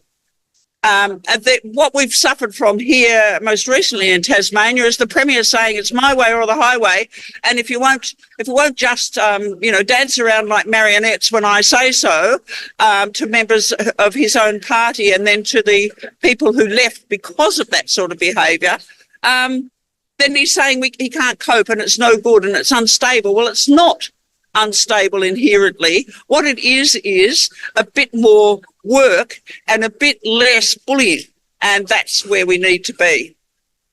Can I ask you one little curly one, Peg? It's an interesting proposition I've put to a few independents lately, which is this idea of the guarantee of confidence and supply, where I know there's been several high-profile independents in the past who right out from the gate have said, no, I will absolutely guarantee confidence and supply because I don't want to be seen to be destabilising a government. Yet, to a immature renegade like myself, it feels like just this beautiful piece of leverage that you could have in your back pocket to try and get good outcomes for the people who voted you in. You mentioned there a little bit about the arrangements that you had in that minority government, but what do you think independents or minor party candidates should be looking to do with confidence and supply? Should it be a solid guarantee, or should they have it in their back pocket as an option if worst comes to worst? Oh, that's a really interesting question, and I mean it's something that every individual in that situation has to work through for themselves. Really, I think also, I mean, the governor needs to know: is this is there someone I can commission as Premier, and is there some party or grouping that I can commission as the government? And so that's really where these guarantees come in. That it won't be a week by week thing that we're suddenly having to, once you've got no confidence in the government, then are you going to just keep rearranging the numbers, or are you going to go to another election? And that does get quite unstable. You can do a lot. I mean, in terms of how you perhaps say to a government, we really need you to pay attention when you're putting your budget together, and we do want to have some sort of conversation with you about that, because clearly it's important. Where the money goes is what becomes a priority, and find a sort of finely balanced way to do that without throwing the whole thing into disarray. I think what everybody has to understand is that nobody has all the power, and that the fact that you got elected on a platform doesn't mean you can tell everybody else what to do. We are representing the electors here. When as much as we might be representing a party, it's actually the electors, and what they want that has to be paid attention to. And in that sort of balance of power situation, there's much more likelihood that that's going to get listened to, because everybody wants it to actually work. They don't want to have to keep having instability and to go back to elections and to wonder what else is going to happen. Yeah, I agree. I think the word mandate gets thrown around a little bit too much, where someone gets voted in and they feel like just because they managed to corral 40% of a primary vote, that somehow that gives them a mandate to do whatever their party platform is without any consultation. So yeah, I'm a massive fan of the way you're describing that, Peg. I think it's a question I've asked Meg before. It's a interesting little thought exercise for where politics might go. Do you feel like, from what you're seeing, is this the green shoots of a new way of doing politics, or am I being a little too idealistic and jumping the gun a bit too soon? Well, we felt like it was the green shoots of that when we were doing it in previous balance of power parliaments, but the big parties hated it because it wasn't all their own way. And so we'll see, because I think what's happened this time is that the people of Tasmania have said, we're fed up. This mob that's been in government and the last lot just simply haven't got it in terms of all the things we're concerned about and how we want things to go, and that we don't want just this mandate argument. When you vote for a political party, they have a huge platform. Which bit of it did you like and not like? You know? So it is a really sort of troubled, sort of perplexing idea about the mandate. Hopefully we are going somewhere new. I work with all these people based in Europe, coordinators I co-coordinate with in Finland and in the Netherlands. And in both places, they have multi-party governments, and they don't expect for any party to get a majority. It's just unheard of. And when I've been talking to them about how, you know, there's this sort of apoplexy develops if there's not going to be one major party completely in control of everything, they're horrified. I can't believe that people would tolerate one party telling everybody and just running everything. So sounds a little bit like what we've got going up here in Queensland with one party and only one house and unicameral parliament. It's they'd probably be even more horrified if they heard that story. Michael, you've been listening in this whole time, and you're certainly more on the ground there than I am. You got any other questions for Peg that you wanted to drop in there? No, I think that's fabulous. I think Peg's really covered it beautifully, and the opportunity that we have now in Tassie in 2024, you know, we can actually potentially lead the country in a new way of doing this. I think that Tasmania has always had that opportunity, and the Hare-Clark system, I think, you know, restored to pre-1998 status with the growth of independents and minor parties, really provides exactly that kind of environment that Peg's talking about that's possible in Europe. So why shouldn't it be possible here in Australia? I think we've got to grow up and learn how to cooperate with each other.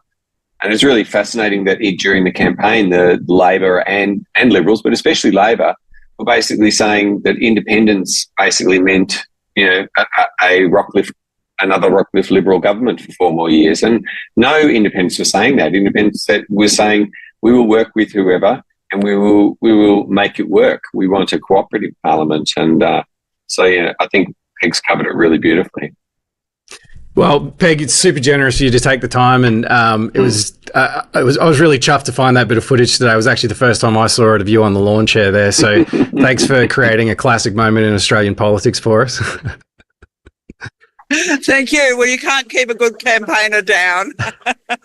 Well said. Well, thanks a lot, Peg. We'll let you go, and we might be looking to bring somebody else in on the little tally room station there. So all the best with the work with the UN and the other environmental initiatives that you're taking part in. So keep up the good work. And enjoy the resurgence of the Greens, you know, in this Parliament. You know, because that's what we're hearing. Exactly what these major parties were seeking to stamp out, and it's a big night for the Greens from the look of things, Peg. So really enjoy that, because you're a staunch person for the Green movement, and there's something to celebrate tonight from the look of things. Well, thank you, and I think it's just great for all those Greens voters. You know, they've been there all the time, and they're citizens just like everyone else, and they're getting their representation. So that's great. Thanks so much, Peg. Really appreciate it. Thank you. See you later. Thanks, Peg. So I think we've actually got an amateur psephologist, John Parry, who we're looking to bring in at some point. So we might just fill a little bit of time while we do a switch over on the old Zoom station there. So Michael, you're still there with me. Just give me 1 second. I can talk a little bit about pop you into the right box here, and there you are. Yeah. So what were you about to say? Sorry. Yeah. Look at, you know, there's some really interesting results across the booths coming in. John's done some really great work on what's the movement between last election, 2021 and 2024, and what are the trends, both for some of the significant independents like Craig Garland, Sue Hickey and others, but also where's the movement with Jackie Lambie, but also you can see on some of his numbers, the comparison with where the Labor vote was or the Liberal vote, both of them were 2021 and 2024. And so let's have John talk us through some of those major changes and what some of them mean, because although there may be some drops in some of the independent votes, you might expect that if the Vote Independent campaign actually worked, some of those votes will then preference up and lift the minor parties and especially the independents in some of those electorates. So I'm going to be really interested to hear, because John always tells me he is one of the best election predictors in the country. And so I'm really looking forward to hear. I know. He's here. Let's not waste any more time. Here he comes, ladies and gentlemen. That's John Parry there in the tally room. John, can you hear me? Yes, I can hear you. Fantastic. We really appreciate you joining us here. I'm just going to bring Michael back in as well. Do you want to give us a little bit of an overview of what you're seeing so far? What kind of trends are emerging for you? I've just got the data put in at the moment in the spreadsheet from the Electoral Commission. So what I'm doing is, of the booths that have already reported, what were the votes from those booths in 2021? So I've just one of the things is the Liberal vote in Bass is well down. It's down 20% of the people who voted. Wow, which is a massive That's swing. Huge. Wow. Labor's only got 1.6% of that.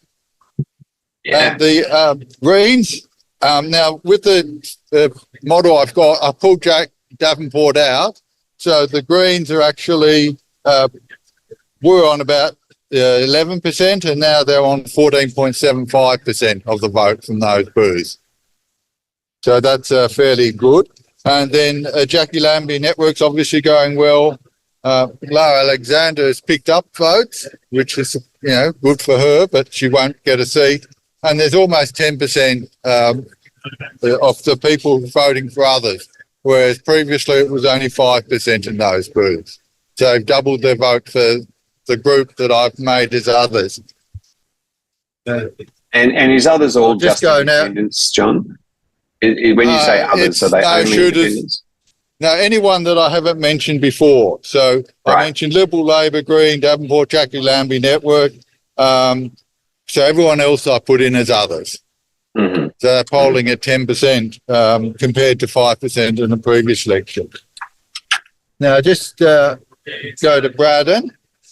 So Braddon, the Liberal votes down 10%. So, 10% of the people who were voting. So they had 56% in the previous election and only got 47 now. And just, John, Labor that's Rockliff's seat. So this is the Premier's seat in Braddon. Normally down in 10%. Tasmania, the seat that the Premier has typically got three quotas, which is, significant number of the votes. So that's an interesting drop in votes with Rockliff as Premier. Certainly is. Yeah, Labor are down slightly, 1%. So they were 23.92%, now only 22.77%. The Greens are up from 5.53% to 6.85%, which is would be pleasing for them, but doubt if they're going to get a seat. Garland's down slightly. He had 8.55%. Previously, he's got 6.7%. Now, Garland and the Greens are going to preference each other. So I still suspect Garland will get up. Jackie Lambie Network's obviously newcomer, 10.08%. And the others, there's not really much movement in this electorate. Was 5.1%, now 6.5%. Wow, that's great to hear that Craig's got a chance. We interviewed him in Launceston, and absolutely love that guy and his attitude to the whole project. It's fantastic. So that's good to hear. That's good. So you think he's on track, John? Well, it will either be a Green or Garland, in my opinion. Yeah. Mm-hmm. So between them, they've got a quota. Traditionally, the Greens. So it'll be interesting as the night goes on. Obviously, Jackie Lambie Network's going to get a seat there, and the others are going to preference Garland, the Greens, and Jackie Lambie. Mm. So let's just quickly have a look at Clark. Where are we?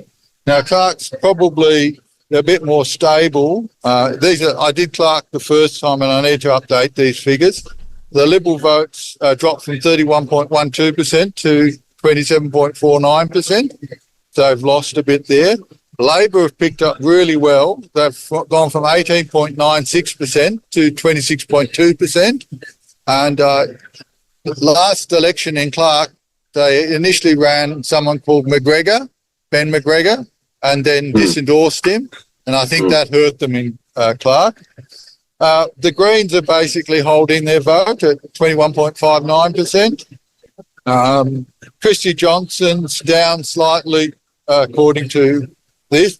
I was scrutineering at Perth, though, in Newtown, which hasn't reported, and the Christy Johnson was polling really well there, and the Greens were polling really well. The polls between Labor, Liberal and the Greens were almost identical. Sue Hickey's, I'm sure, is disappointed with this figure. She was at 10.63% from those booths last time that are reported. She's now 5.63%. So she might be struggling to get a seat. The others, which obviously there's Louise Elliott and Ben and Shoes, Fish and Farmers, are quite a big poll in Clark. They're up from 6.83 to 10.37%. Wow. So, but it'll be interesting to see both Louise Elliott and Ben Longmire are behind Sue and Christy. So I suspect that their votes are going to help Sue and Christy along. Yeah, the other independents, yeah. Sue Hickey was the one who left the Liberal Party, is that right, to become an independent?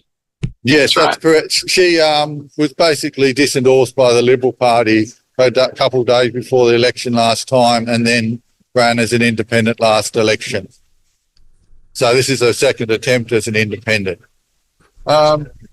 Franklin Booth. Now this is the Liberals have dropped from 40.83% to 32.76%. So that if that continues, that may mean they're struggling. The Labor is has picked up from 22.33% to 25.77%. Greens have picked up from 22% to 23.61%. And David Byrne, who I'd pulled out of Labor, so actually Labor's vote is going really well. The Labor vote that I mentioned before didn't include David Byrne in both last year's election or this year's election. And he's dropped from 9.76 to 7.74. But I would still expect with the others that have gone from 5.07 to 8.81% that David Byrne will still get elected by picking up preferences from other independents. Just while you're going there, John, I'm just going to bring Meg back in because she has returned. If I just do this and then that and then that. Yeah. So Meg, from what you're hearing John say so far, is that lining up with things that you're seeing? Yeah, absolutely. It's fascinating to see how this is comparing to last time, and the collapse in some votes, the collapse in the Liberal vote is significant by the look of it. And I'm hearing. So when you say that, the media was sort of expecting that there would be some form of collapse in the Liberal vote, but are you saying that this is even stronger than what perhaps was expected? I think it is looking stronger potentially than was expected. Again, we have to always put the caveat in that this is still early days. So absolutely, in terms of how it actually turns out with seats will be a whole other question. But I think that they would be getting a little bit of a rude shock right now, for sure. I find it interesting too that to see a fall in the Liberal vote and then a boost to the Green vote quite distinctly. Now that's an interesting transfer potentially. If we're thinking of maybe some of that being a transfer, most people might not necessarily think of a natural transfer from someone who'd voted Liberal previously to voting Green. But actually, having a little bit of a chat around the room now as I came back to join you, some thoughts I'm having on that are that perhaps this is about integrity. You know, I actually think a lot of people who vote Liberal at times do care a lot about integrity in governance and do care a lot about how governments conduct themselves. And I suspect, because we've seen a lot of really questionable behaviour from this current government that's coming to an end, we've seen a lot of instances where it doesn't appear to be integrity being demonstrated by this government, and I wonder whether that has pushed some voters away from voting Liberal and pushed them towards Greens, because I think there is more of a sense that when it comes to integrity and when it comes to matters around good governance and strong democracy, the Greens are a more reliable, safe pair of hands on that front, and have a more stated and also demonstrated commitment to it. So I also think that would be pushing them towards independence as well, because I think people would see very strongly that independents provide a representative voice that's potentially free of some of the vested interest involvement that you get with major parties, and people in a sense have a more of a trust towards independence than they do towards party representation. So this is really interesting. I'm just spitballing here, Dan, at the moment, but I wonder whether some of the vote that's come away from the Liberals and potentially gone towards the Greens and towards some independents and other minor parties is actually centred around the way people feel about integrity and wanting more of it in government.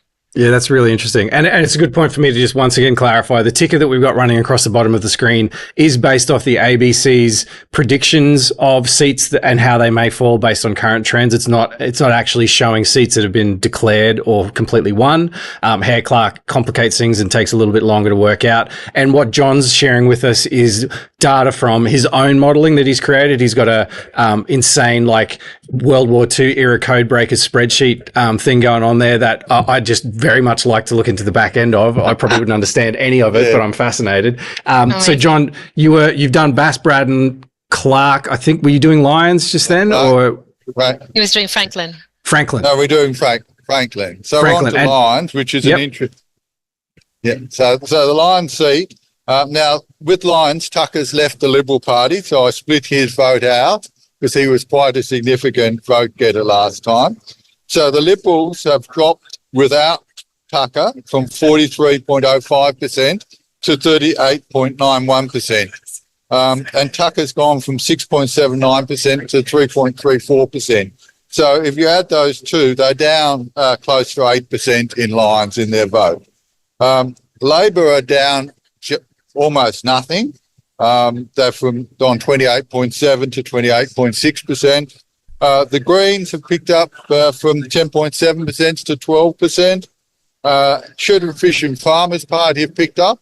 Now, when I did some modelling after they changed it to 7 seats, I had Carlo DeFalco from the Shooters and Fishers and Farmers Party being in the mix for the last seat. So they're picking up votes will be probably significant and have him in the running. Jackie Lambie Network is at 8.65%, and the others is at 11.11%. So that's quite high. So it went from 2.45% to 11%. So that's massive. So, John, just so just for the people on the mainland especially, the sort of percentage that you need, like a solid primary percentage to win a quota, is around 12.7. Is that right? Yeah, the quota is exactly 12.5%. But if you get 80% of that, which is around 10% of the vote, that usually gets you a seat. Because what happens is when you go through the preference distributions, people are only required to number 1 to 7. So if they've only numbered 1 to 7 and there's no more candidates in that party, what happens is that vote gets exhausted. And the exhausted votes in Clark, which had a big group of independents last time, was about 0.4 of a quota. So if you've lost 0.4 of a quota and you've got 0.8, that means the other person who's chasing you can only have 0.8 as well. So usually 0.8 at the early stage will win. I would say you've got a very good chance if you're on 0.7 of a quota to actually win the seat. If you've got a high first preference vote, you stay in the count for a long time, which means that you get leakages from other parties. So, for instance, every time a Liberal candidate gets cut up, approximately 10% of their vote goes to another party. Right. So, John, just for the folks at home, am I right in saying that the quota this time around being 12.5 is far easier for independents to achieve than what it was 17% or something like that at the last election? Is that about right? It was just 17 point something, I think. 16, I think 16.7. Yeah. Yeah, 16. So the barrier to entries dropped significantly for these new candidates. That's correct. Dan, can I jump in there and just explain to the people watching that what that means is that we've got the opportunity for there to be a higher level of community representation across the 7 seats that will be there for each electorate. And when I say that, I'm not talking about community independents getting elected. What I'm saying is across 7 people for an electorate, you will see more of the full expression of the community's preferences there, representative people who gain seats. It's a beauty of Hare-Clark that it's a real, I guess, more pure way to replicate in Parliament what the mix of representation would look like if we had all the community go and stand in there and group together. We call it a diversity of voices. We want a diversity of voices in that parliament, don't we? Like that. It's just that other forms of cutting it up, like first past the post or whatever, means that a higher proportion of the community don't have someone in parliament that they would prefer to be there representing them. Under Hare-Clark, most people in the community will end up seeing one of their 7 members in their electorate close to what they want to see there representing them. So it's a really positive representative system in that way. So I'm going to throw this one out to the group. Would you all say that Hare-Clark is worth exploring as the system of voting for the mainland? No. Why? It doesn't work in larger jurisdictions very well at all. Interesting. We are so fortunate that we have this excellent system, and we happen to be exactly the right size, basically, to have it be used to good effect.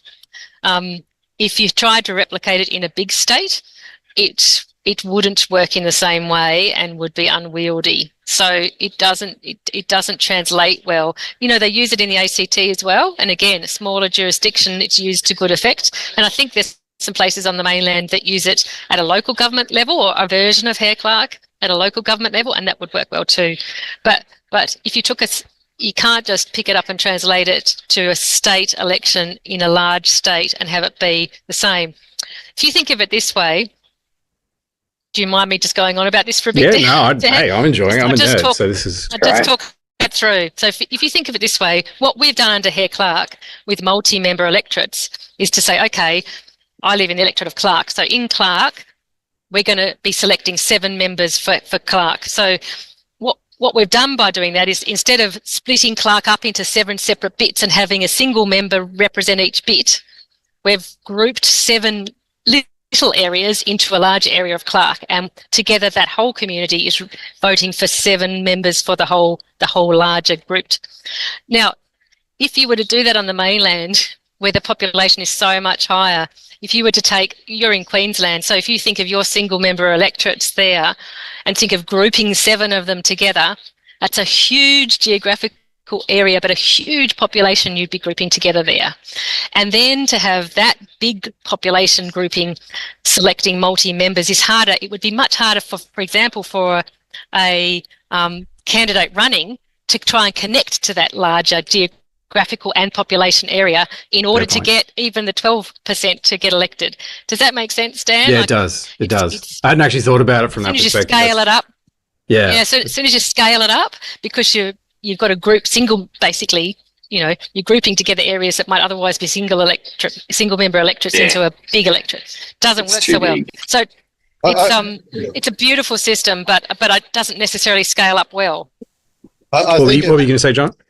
I probably disagree with a little bit. I understand about Western Australia and Queensland, but I think in New South Wales and Victoria, where we've got actually tiny electorates, they're within a square kilometre or something, that people can just basically go around their whole community and see everyone, every building. That's just that every building's got 2,000 people in it.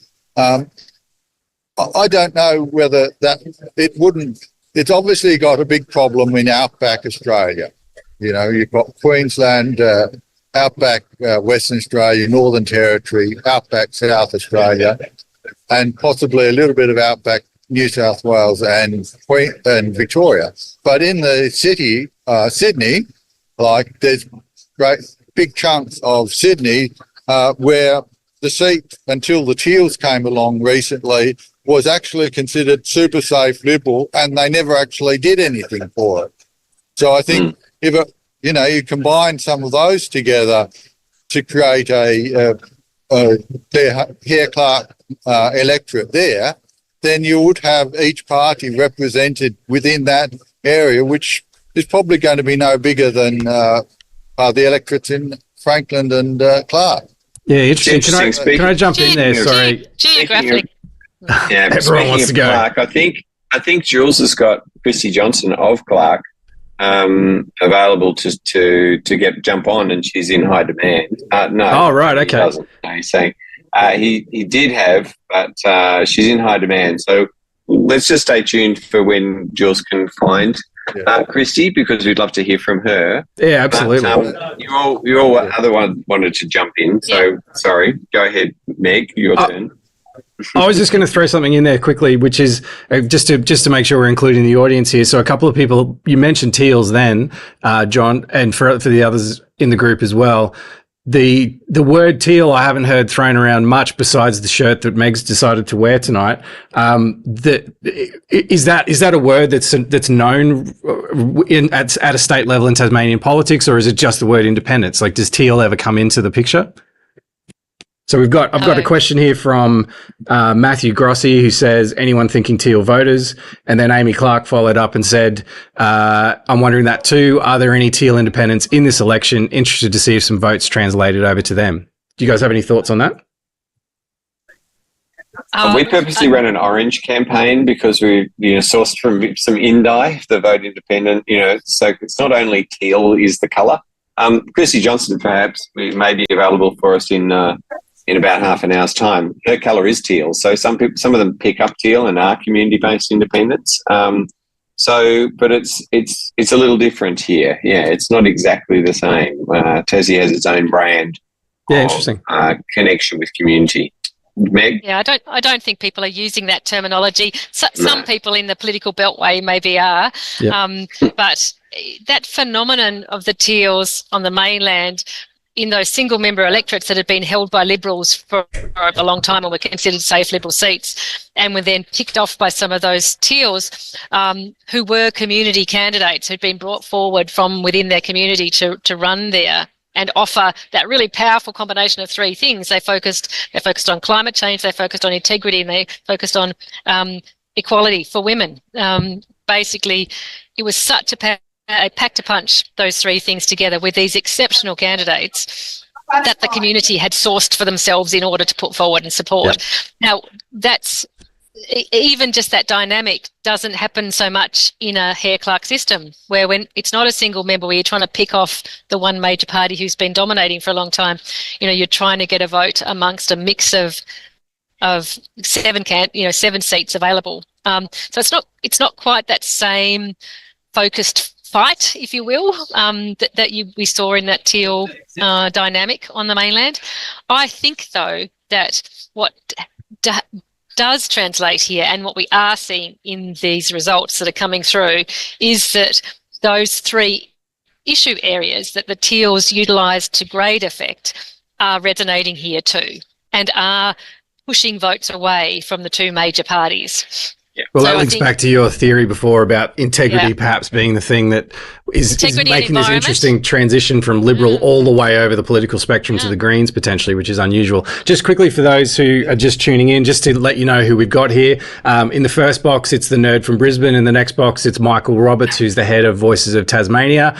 In the next box along, we've got John Parry, who is referred to as an amateur psephologist, but so far I wouldn't class his skills as anything remotely amateur. They've been pretty professional as far as I've seen. And then in the final box, it's the great and powerful Meg Webb, independent member of the upper house in Tasmania. So, John, you've been on your feet for quite a while there. We want to let you go. Have you got any final thoughts or trends or predictions that you want to share?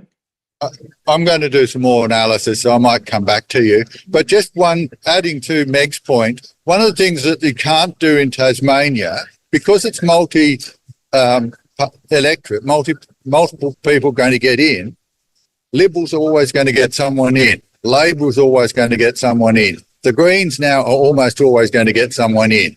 So it's not the first and second seats the Liberals have to worry about. It's their third seat getting in. And there only has to be a matter of about 5% of the electorate change their mind, and they may lose that seat.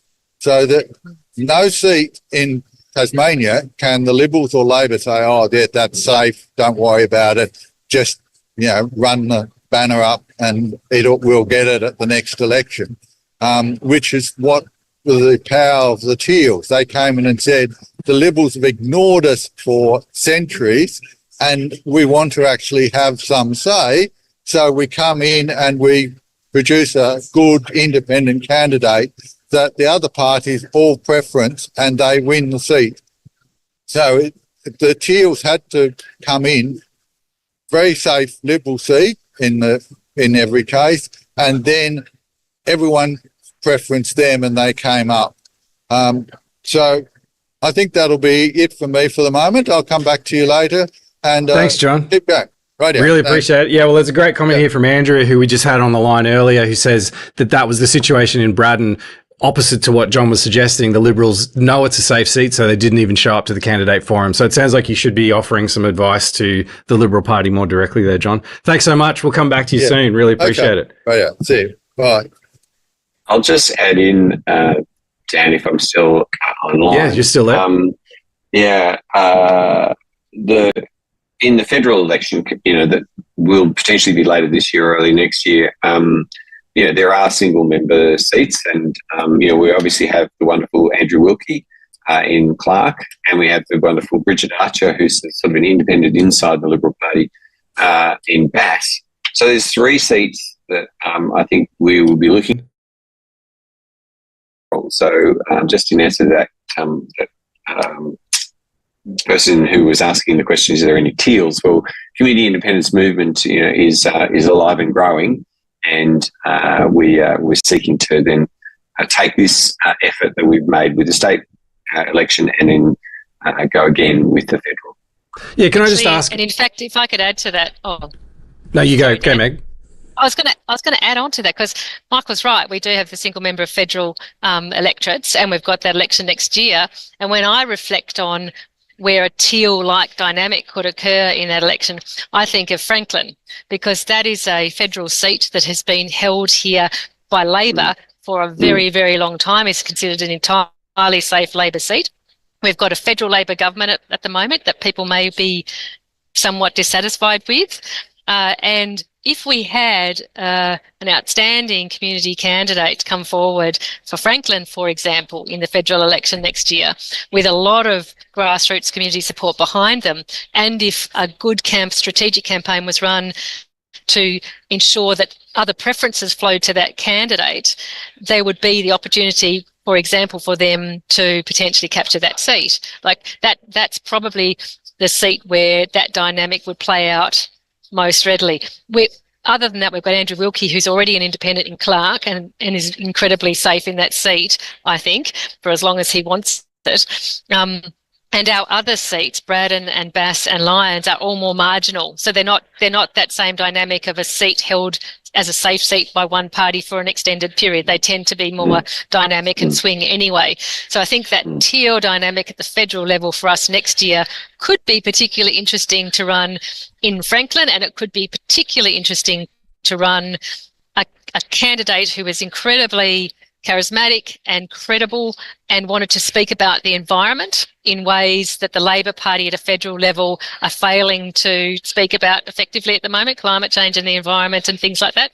That could potentially, and integrity, that could get somebody up But the other Well, place, Michael, it sounds kind of like you've just been given your marching orders from the unofficial opposition leader for Tasmania there. So hope you've got your eye on somebody quality for the Franklin electorate at a federal level. We're working on it. We are. Dan, can I just have to also insert a couple of comments here too, because I have to talk about the upper house here. Our upper house, of which I'm a member, is Please also single member electorates. And so this is also a really important place for community independents to run and to win seats, because I think independents in upper houses do sterling work and are really important for the health of our democracy. And interestingly enough, my election in 2019 was and well before the Teals were even heard of or talked about or even federally, was actually a Teal-like dynamic in a way. There wasn't an incumbent, but it had been a conservatively held seat for a really long time, and the fellow who'd had it for 24 years was retiring. He was a relatively conservative independent. And it could have gone to quite readily to, say, the Liberal Party as a conservative choice. And I was able to get that seat through a lot of support through preferences, basically. I got there by doing well enough with the primary vote, and then lots of preferences flowing to me in that same dynamic that John was describing for the Teals. So our upper house seats are single member electorates, and we have an interesting system of upper house elections here where they're not all held at once, and we don't do a split like the federal Senate does, where you go half and half. We actually have a rolling 6-year cycle where every May 2 or 3 of our upper house seats come up for election, and it's 15 of us over a 6-year cycle. And those are really important elections to focus on too, for building capacity for community independents to run and to run competitively. Yeah, well said. I'll be just going to quickly do a little bit of housekeeping just before I ask you a question that sprung to mind from that. So if you are watching we're on Facebook, YouTube, we're on Instagram and Twitter. If you want to join in the conversation, probably the 2 best places to do that at the moment would be YouTube and Instagram. So we can, especially on YouTube, if you drop us a comment, we can bring your name up in lights across the bottom of the screen. You can have a warm and fuzzy moment and tell your mum that you were famous on the internet. Okay. That didn't come Dan. very well. Yes. Dan, can I just interrupt with some breaking news that please. I've just had a message about, just so we know, because it might play into how you structure the next little while. Apparently, Rebecca White, the Labor leader, is on her way here to give a speech. So normally the leaders turn up and give speeches from about 9:30 onwards. Mm-hmm. And she's apparently on her way to give her speech shortly. So we're probably looking at a potentially 9:30-ish time for that to happen, in which case the room here sort of all quietens down and we all listen, and that will be pretty interesting to see what she has to say for herself in that speech. So just to warn you, at that stage, I will definitely step off the stream in order to that's fine. listen to that speech. Yeah, I don't know if good. you can tap into it, but yeah. That's good to know. Thanks for the warning. I think we might have Christy Johnson potentially standing by at some point as well. Michael, have you heard anything from Jules on that front? He said he might. Yeah, he said 10 minutes away. 10 minutes away. He was saying maybe after Rebecca's speech. So I actually had somebody message me before and say that the ABC is already projecting a hung parliament. I'm not sure if you've heard that news, Meg and Michael. 100% yes. Little comment here from Anya. It was always most likely. Sorry, I was just saying, just responding to what you were saying, Meg, Anya Geddes, who's from the Community Independence Project, said, looking forward to seeing strong upper house campaigns every May. So as I was saying, if you want to join in the conversation, best spot is probably on YouTube. If you're watching on Twitter or Facebook, easiest way is just to go to theundercurrent.com. While you're there, sign up to the newsletter, maybe the Patreon, maybe get yourself some merch. I don't know, just some way to help us keep doing this so I don't have to keep taking soul-destroying corporate work to fund the goings-on of the undercurrent. That's as much of a sell as I know how to do. I really don't know how to do hard sells any other way than that. Where's your T-shirt? You haven't even got your T-shirt on, mate. Well, I wore it last night on the Three Things stream, so I didn't want to. Yeah, you're right. See, I'm terrible at business. Come on, Dan. Better at politics, terrible at business. Everybody who's listening in right now, think about how you can jump on and support the undercurrent in some way to help this sort of thing happen more. Thank you, Meg. Yeah, all this nerdery can be taken on the road, and the goal is to be doing these kind of things in swing electorates and in places where people want to talk about interesting topics and really, really big ideas. So we want to do more of it. If you see value in it, definitely subscribing, liking, following, all the usual things you know about in this wild social media era help us out a great deal and help us kind of move towards some more financial sustainability. So you're saying Christy's a little bit further away, Michael? Is that what I was taking from you there? Yeah, apparently, well, we just don't know when Rebecca White, the leader of Labor, will be speaking, but Jules has just said that straight after that, Christy will come over to Sounds our good. booth. Yeah. Well, can I throw this one out then? So, what you're saying there about the difference with the perception, I suppose, of Teal independence. So, do you think it's fair to say that there may have developed a bit of a perception in the community that Teal is equated with, I'm not saying this is correct, but potentially equated with a more affluent electorate or a certain type of voter that other independents maybe want to push away from for their type, if they're dealing with a different type of demographic? Is that a fair statement, or do you think Teal is still a colour that almost anyone can get behind and doesn't really matter?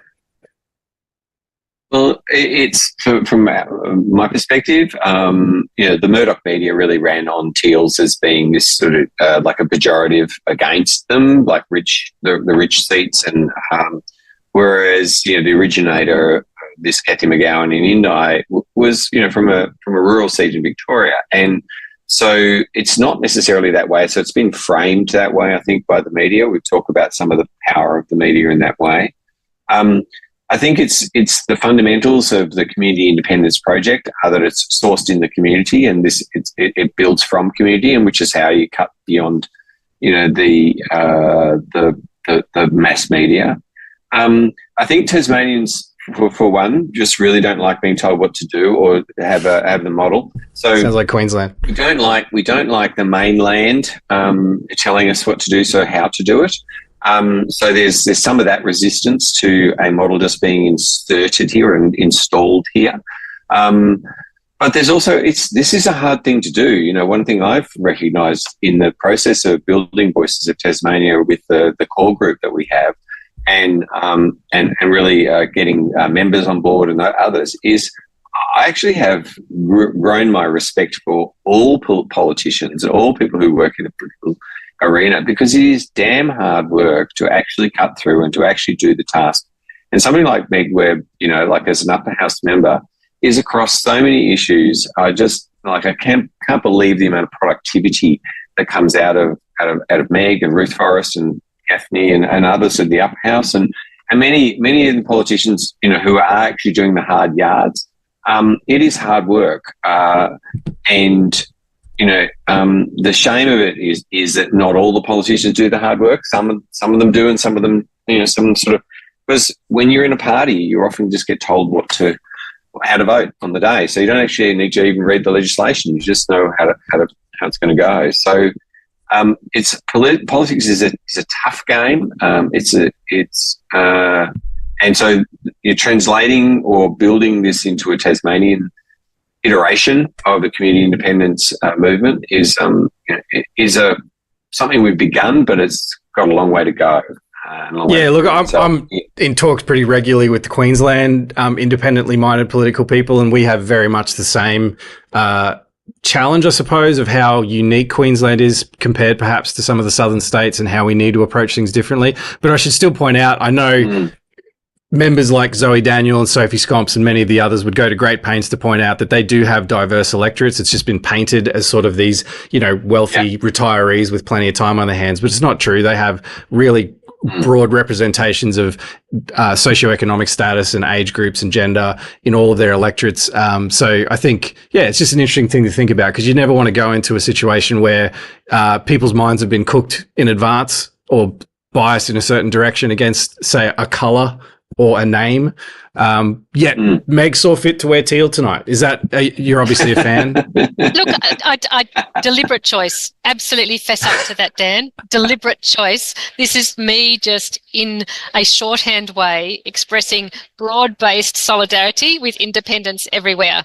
Love so it just, and you know, I kind of like this shirt. So it was a mixture of like, you know, I like it and I want to express solidarity for independence. But you know what? The interesting thing is one of my key branding colour, because a key branding colour when you do run for politics is actually a shade of orange, which is interesting. But again, that was not connected to a pre-existing independence brand, really. It's just that when you're faced with having to come up with your colour as an independent and you can't have red or green or blue, there's only a few left that kind of work. So that's how I landed there back in 2019. But I was going to say, Michael, my little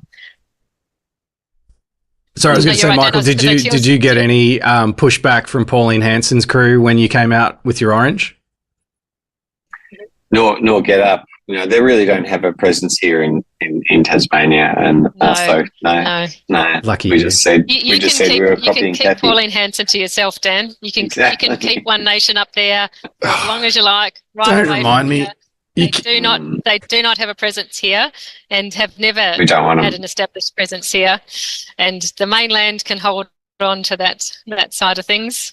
You're giving me more reasons to move to Tasmania once again, as if I didn't need any more. Unending other reasons. Well, I'm just going to flick quickly to the other angle here, just so you can see absolutely legendary Jules from Voices of Tasmania and many other independent pursuits that he has moved his setup there. You can just see him drifting into shot there on the right. Wave to us, Jules. Can you hear me, mate? You can do it, mate. Just give us a wave. No, he's being shot. There he is. That's his hand. That's the hand of Jules. And he has moved his Zoom rig ever so closer to the stage where Rebecca White will give her speech. Because I'll admit, we pulled this whole thing together on Smell of an Oily Rag in about 5 days of notice. So I didn't really think through things like what happens when the room has to be quiet and some dignitary makes a speech. So we either go to a commercial break, which would just be a black screen, or we quietly listen to Rebecca White speak until we can't bear it anymore and we go and get another beer. So I wondered whether if we're still waiting on Christy and we're waiting on Rebecca, there's a lot of Labor shirts walking in. And Jules just pointed out that we do have one commercials. We've got one commercial we can play. It's 18 seconds long, so I don't know if that'll cover her speech. Over and over. Loop it. Yeah. Okay. Cool. Do we want to just really, really quickly? I feel like we've talked Hare-Clark to a level that people listening might have been able to piece it together. One thing I did really want to point out, this is a small one, but I think it's super interesting, is the Robson rotation. The fact that in our normal elections up here on the dumbass mainland, they have some lottery draw to determine what order the candidates appear in on the ballot. And it's obviously very sought after to be the first for the lazy voters who just number down the line. For you, geniuses down in Tasmania have figured out a method by which there are 14 unique ballots that go out in each electorate, if I'm not mistaken, which means that most likely every 14th voter is getting a completely different ballot order. So there's no baked in bias as to what order the candidates are in. Am I describing this correctly as the mainlander in the group? Yeah, pretty much. Like, the idea of it is to make sure nobody gets an advantage from what would, I think, in many cases be called a donkey vote. You know, that the idea that there's going to potentially be a certain number of voters who just start at the top of a column and work their way down, 1, 2, 3, 4, 5, etc. And to disrupt the advantage that might give anybody from being the one who had the ballot that brought them to the top, we now have this Robson rotation. So yes, I don't know how they decide how many variations. I think there's a particular formula to it, and it means everybody gets the same chance to be at the top of the list and to potentially benefit from that donkey vote phenomenon. I think Tassie's pretty good at democracy, Dan. We're pretty good at I'm picking it up more and more. Robson rotation. The Hare-Clark system is named after the Clark part, after Andrew Inglis Clark, who was also someone who was foundational in writing the Australian Constitution, which you may not have known. I don't know if you've already discussed this while I was away, but Andrew Inglis Clark, absolute paragon of democracy, contributed heaps to our whole country country, but certainly to Tassie as well. And he was one of the two who devised that Hare-Clark system. So, yeah, we've always had pretty good game when it comes to strong democracy down here. And we love punching above our weight, don't we? Yeah, we do. Yeah, we do. Oh, man, he's really showing us how it's done, and we need to get our shit together, I feel. I'm just going to shove this extra shot down the bottom. Getting 2 houses of Parliament up there. There's a lot of buzz going on down here. There's a lot of buzz in this room, a lot of buzz in the room, lots of red shirts coming in, I think, pretty soon. Just had to quickly, just going back to the Teal thing, Andrea, who we interviewed before, did make a really valid point. She's rocking teal hair, which I feel like is an excellent commitment to branding. So between Andrea and Meg, they're really representing the brand quite well there. Anyo says, love the shirt. Sure. Amy Clark says, love it, Andrea. Go, Meg. Just a beautiful girls' fraternity emerging here over the colour teal. So we're doing a good job. Are there any other, while we're waiting for Rebecca to come on or for Kirsty to arrive, I'm just going to quickly flick through some of my questions I had for you here. Again, we might get interrupted because this could be a little bit of a rabbit hole to go down, but we were talking before about the reasons why we got to this point, and we talked, I guess, mostly about things like the defections out of the Liberal Party that led to the imbalance, so that having to call an election. But Meg, you had a few interesting points over the more philosophical or I suppose the disappointments that have come about in the recent term. I mean, we've got a Liberal government that's had 3 terms and they're trying to go for a 4th, and they haven't exactly covered themselves in glory. Do you want to go through a little bit of the frustrations that you've seen from your vantage point of the way that the Liberal Party have conducted themselves? Yeah, look, I think apart from their own internal instability with losing people, both through people resigning, a whole bunch of the people that were elected, certainly back in 2018 and again in 2021, aren't there anymore. So you've had that falling away of real stalwart members of the government. But then we've had some quite shocking failures of good governance and failures of appropriate regulation in industries like we've had a commission of inquiry into child sex abuse in Tasmanian government institutional settings. So things like our out-of-home care system, our health, our education, our youth justice system. We've had this inquiry into that reported late last year publicly, and it was just horrifying what that brought to light. Absolutely horrifying. And there's not time to go into it now, Dan, but the government's response to that and the way they still appear to be keeping things hidden and protected as part of that process has really caused a lot of distress and trauma here, and has really undermined their credibility and their integrity. So that commission of inquiry is a terrible factor. We've got a whole bunch of things like crises in the animal welfare space. There's been terrible things exposed in our abattoirs and things like that down here that have just been poorly regulated and allowed to get away with shocking animal welfare issues. We've got a racing industry down here that appears to be about as corrupt as you can get. We've just had independent inquiries into that because we've got racing trainers down here who run 7 out of 8 horses in a race. And that was the Four Corners thing that came out. Yeah, good grief. Absolutely. And so it seems absolutely crazy. We've got a government that has absolutely failed on the health system. Our hospitals are incredibly under pressure. We've got ramping. We've got people dying in ambulances while they're ramped for hours. We've got a housing system that has just gone ballistic. We've got far more people on our public housing waiting list than we've ever had before.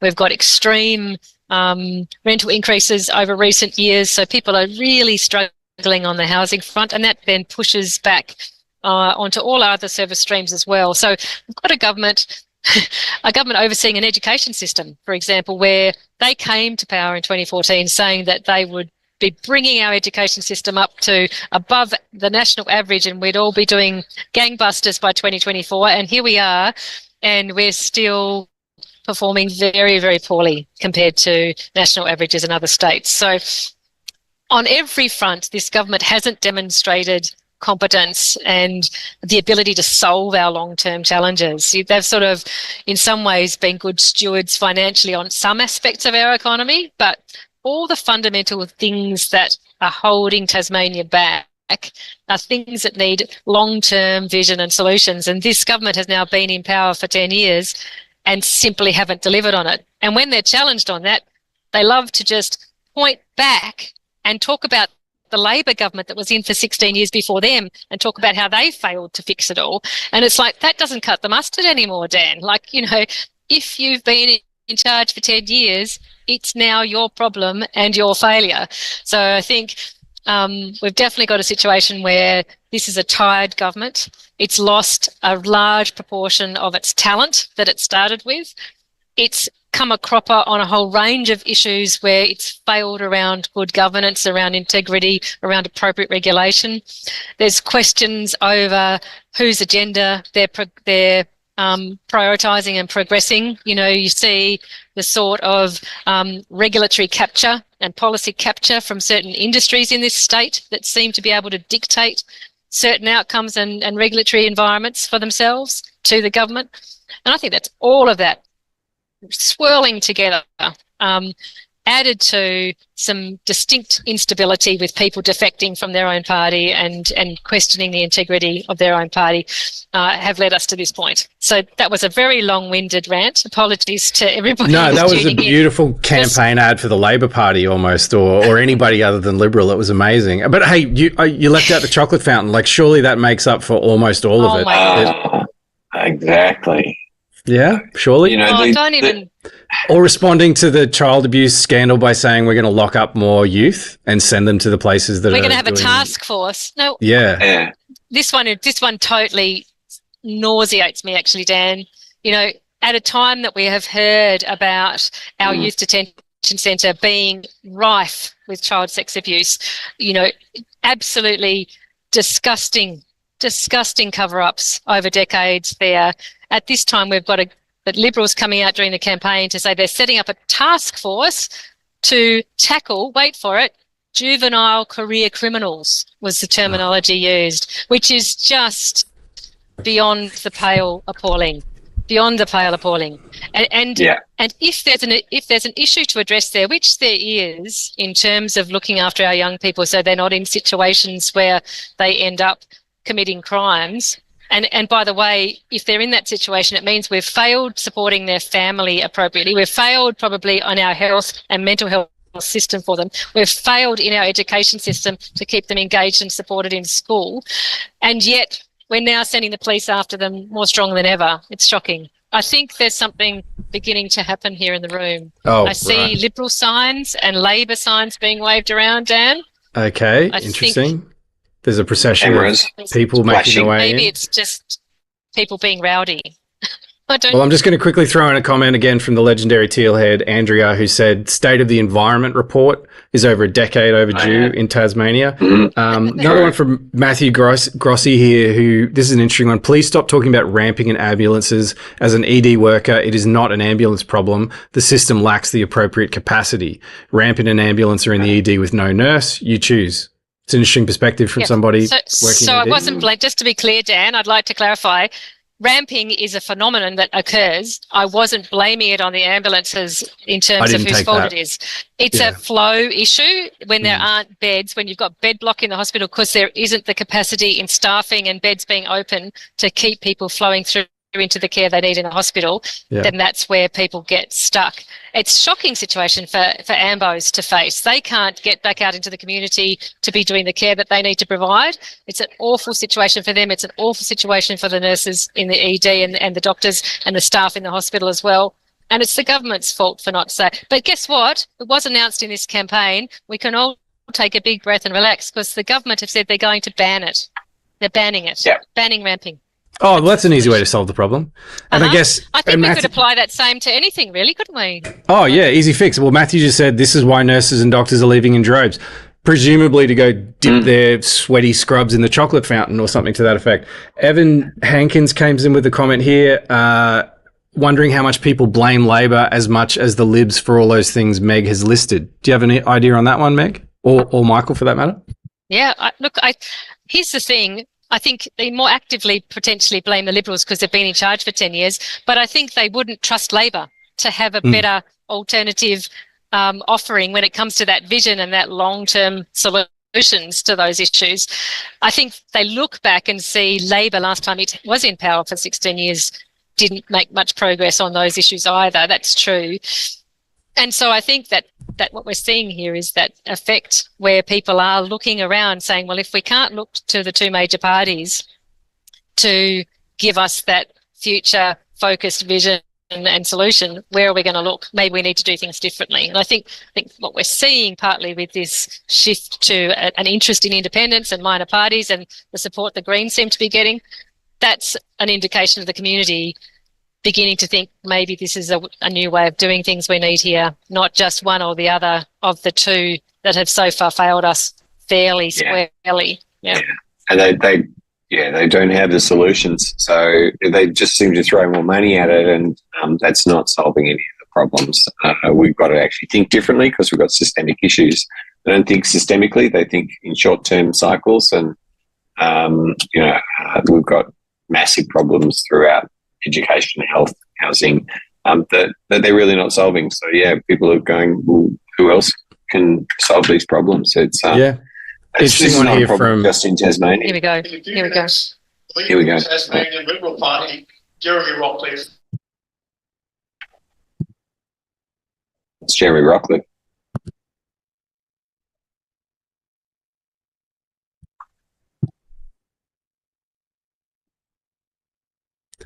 So the chap wandering around the foreground there is the wonderful Jules Edward, who's been providing the tech support for our Zoom angle in the back corner of the room there. He's got his iPad out. Oh, actually, if he's got his iPad out, maybe we can... His wait a camera's second. not on. You can turn his camera on.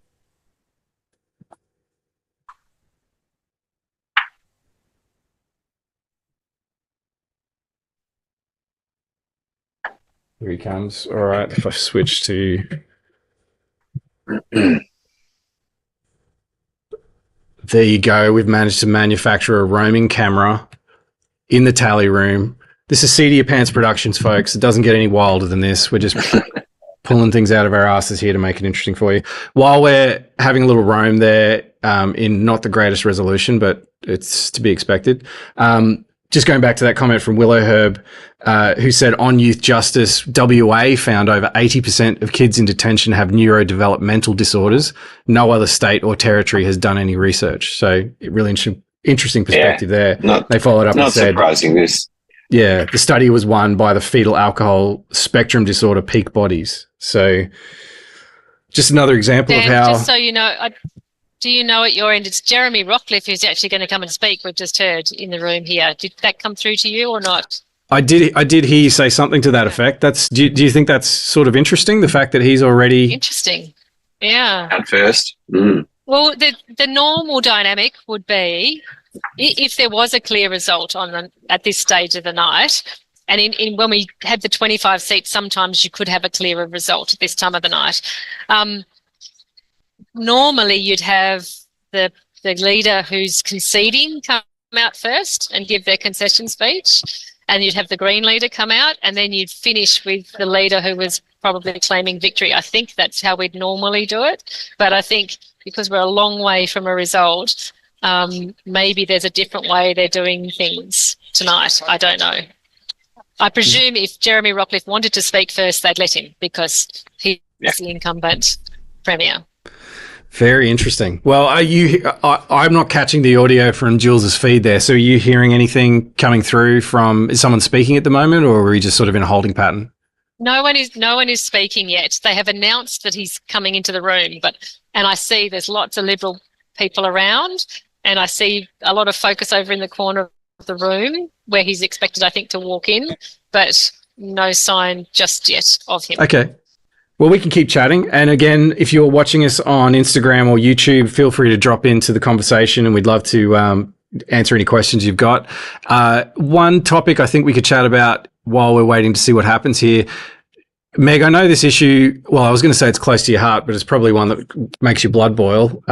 You can tell me which way you swing on that one.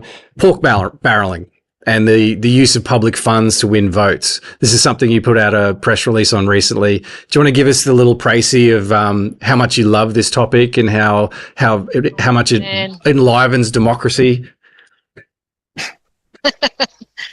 I mean, it's a sort of thing that we can unfortunately feel a bit complacent about, because people might say, oh, well, it happens everywhere, so be it. But it really is such a corrosive part of our democracy, because what it is it's political parties primarily promising to spend public money during elections in ways that advantage them to get votes. And that's shockingly inappropriate, like shockingly inappropriate for that to happen. This is taxpayers' public money they're talking about spending, and they're allocating it not according to evidence-based agreed priorities about where that money should be allocated, but they're allocating it according to where they'll get the most electoral advantage out of it. You know, if they can give, it's a bit like throwing the lollies out in areas where people will then be your friends. You know, they'll give bits and pieces of funding here, there and everywhere to particular community groups or sporting clubs or local government areas or whatever it might be, focused on trying to be able to attract even more votes in those areas from the promise of that expenditure. It's utterly inappropriate to do. And the interesting thing here is, I mean, we know this at a federal level, right? We had the whole colour coding on whiteboards and spreadsheets with Michaelia Cash and all that at the federal level. So this is a familiar scenario at all levels of government, but we shouldn't be complacent about it or think we have to accept it. It's not acceptable. Here at the last election, there was a shocking demonstration of pork barrelling in that way as well, which our Integrity Commission then investigated after the 2021 election. And actually, because our Integrity Commission is fairly lacklustre, to say the least, in actually delivering outcomes, one thing it does do, again, fairly passively, but it does do, is it looks into things and then it puts out reports and papers and instructions about how to do it properly instead. So it actually did put out a series of papers about how these sorts of promises during election periods can be made in ways that have integrity and that aren't pork barrelling. And it made it really clear how that should look. And so here we are, those papers came out in 2022, and here we are, early 2024, an election is called, and what do we see? We see exactly the same behaviour as the last election, particularly from the Liberals who were campaigning. We see them just throwing the lollies out with all these promises to all these sporting groups and community groups, and no transparency, no accountability, no merit-based transparent way that these priorities were arrived at. It looks really stinky, and they should know better because our Integrity Commission told them, but they just did it anyway. And so that sticks in my craw. We've got to beef up our Integrity Commission down here. It's just not good enough that sort of thing can't be pulled up more sharply by an Integrity Commission, so it doesn't just get repeated, rinse and repeat each time an election comes up. I really find it repellent, to be honest, that this sort of thing happens in our democracies. And I know that there's efforts in a lot of states and at the federal level to see if there can be a bit more rigour around the way we prevent this. And so I hope we can keep that effort going here in Tassie as well and look to not repeating it next time around. Just We've out of seen interest, it over and over again. You know, so, sorry, Mike. Yeah, we've seen it over and over again. We've seen it long enough to know that neither the parties nor the organisations that are intended to hold out transparency and democracy processes strongly, neither of them have the wherewithal to be able to do it. The funding, the legislative support, the structures, or the commitment. And so, actually, this term of Parliament, with such a wide crossbench, really has a massive opportunity to really renegotiate the whole integrity ecosystem of Tasmania, whether it's from the pork barrelling that Meg's talking about, or the Integrity Commission. But, Craig Garland was calling for a Tasmanian Independent Commission against corruption. We need whistleblower protections. There's so many things we need to re-strengthen. Looks like let's just be clear.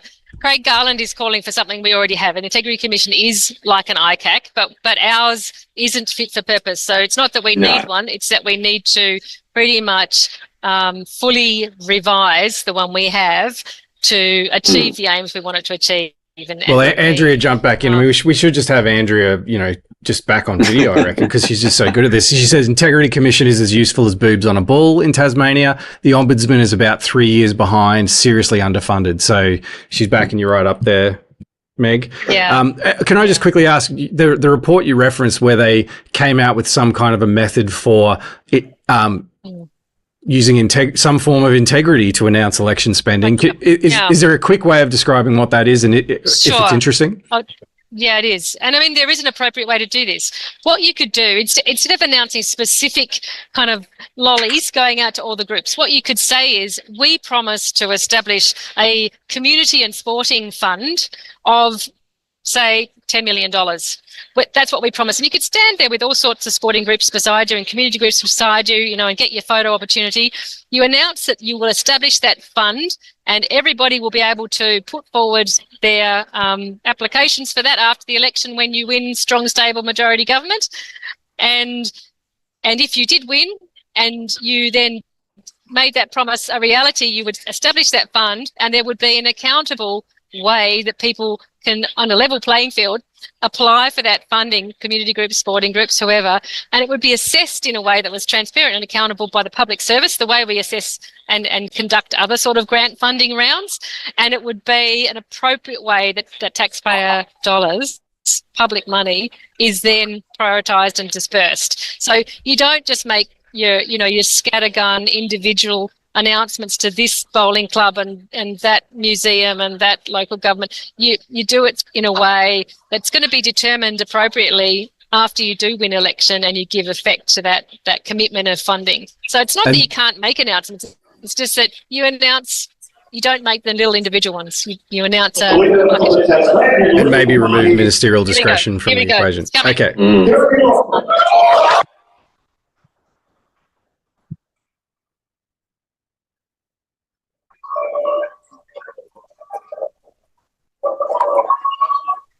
So we've got a few audio issues. So just for those only just joining us, we do have a couple of legends live in the room. One of them is Meg Webb, who you've been seeing on screen. She's the Upper House independent member in the Tasmanian Parliament. We've also got Jules, who's one of the champs behind the Voices of Tasmania, who's holding that iPad.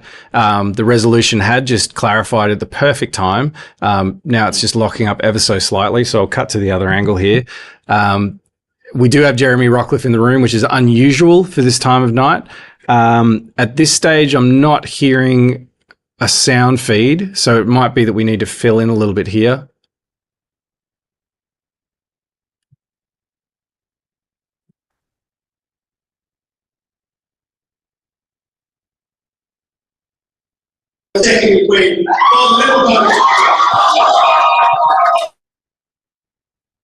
A win for the Liberal.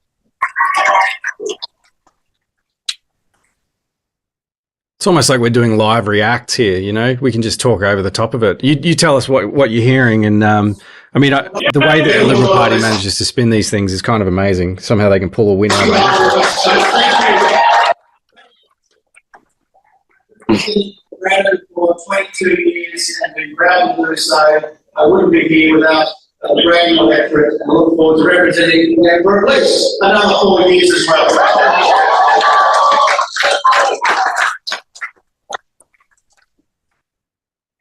I thank my family.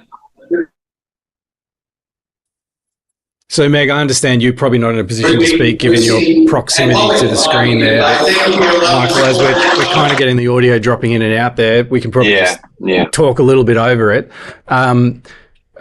Does it stagger you that somehow with this unbelievable drop in Liberal vote that Rockliff can get up there and still claim some kind of a victory? Well, it's kind of true to form to where he's been heading this whole campaign. They want to just sort of wash over all of the failures that Meg's been talking about and just look as if, like we're winners, we're just going to win and you're going to vote for us and, we'll take it. So this bully boy approach is half of the course that I've been sort of witnessing, and it's very disappointing to see because there's no humility in it at all. Not at all. I mean, it's pretty clear they're heading for a hung parliament. And you would think that if you're facing the necessity of negotiating with people you haven't negotiated before, you'd probably want to take maybe a slight position of humility or conciliation rather than just once more into the I'm listening to the voices of Tasmanian people. They're obviously not giving us a full majority tonight, but we'll need to wait. There's so many angles that he could be taking, but and it's possible he's about to. We just can't hear it that well at the moment. So, I think who knows where it's headed. But if they're true to form the way they've done these things in the past, they're just going to pretend that somehow eventually it's all going to work out, which is a very odd position to take. Yeah. Meg would have heard it all. Of course, my incredible campaigns, they work day in, day out, early mornings. That's part of what he's here to do, is to thank everybody, but there are so many actually turning it into victory is a strange move. Well, look, huge news here. Willow Herb on YouTube has actually declared that they have also won government in Tasmania. So congratulations to Willow Herb. I'm not sure what coalition they're looking to form. Certainly be interested to hear about their party platform going forward, but it's just remarkable that they've been able to make that call at this point in the game. Comment here also from Andrea, who says he has a habit of deflecting in order to avoid the reality of the situation. It's true to form. Well said. See if we can pop some of this audio back in.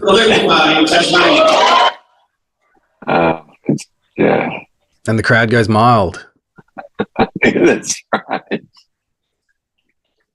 In the great state of Tasmania. Congratulations, team. Yeah, this crowd did go mild, didn't it?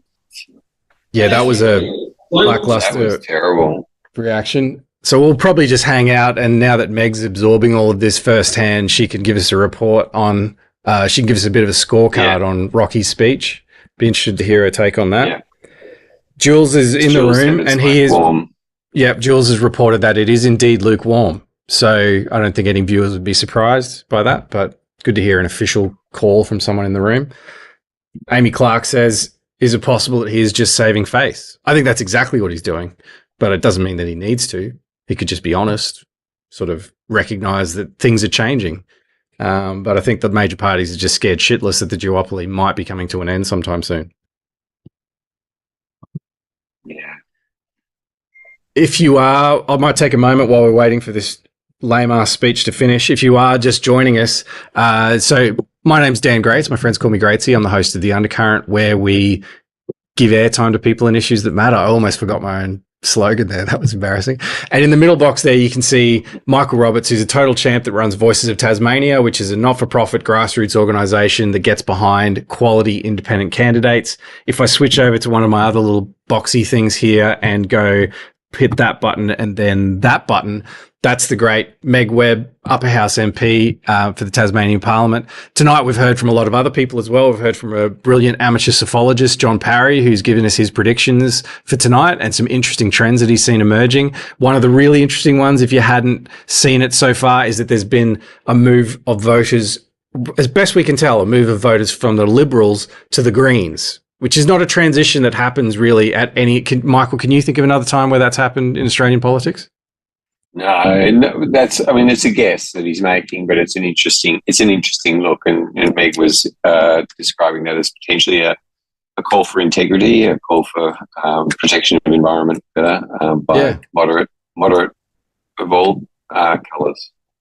So Ben Haylock's dropped in and shared the same ludicrous disbelief that we have. How the heck could he claim victory? Vinny said, Rocky trying to gaslight us about winning the election and that we haven't voted for change. There's a massive swing against the Liberal government. So it is sort of a case of denial. Yeah. Amy responds to Ben about how the heck could he claim victory by saying delusion. I think that's a pretty safe word to use in this situation. I don't think that's outrageous. Matthew Graetzy. There are 11 seats in doubt. 11 seats in doubt that he's claiming victory. That's virtually a third. Yeah, that's close to a third. Very unusual situation. I'm just going to cut here. You can see all of the super keen Liberal voters. The way they're waving those placards screams to me, I'm being paid to be here. but I can't say for sure. It's just a guess. Another comment here from what I was about to read from Matthew Graetzy, who said, when the Greens formed, there were a lot of Liberal voters in the room. Yeah, that's an interesting call. I was talking before about the great Paddy Manning book, Inside the Greens, and there were a lot of disaffected Liberal voters who were in the early stages of that, which was the United Tasmania group, and then moving on to the Greens.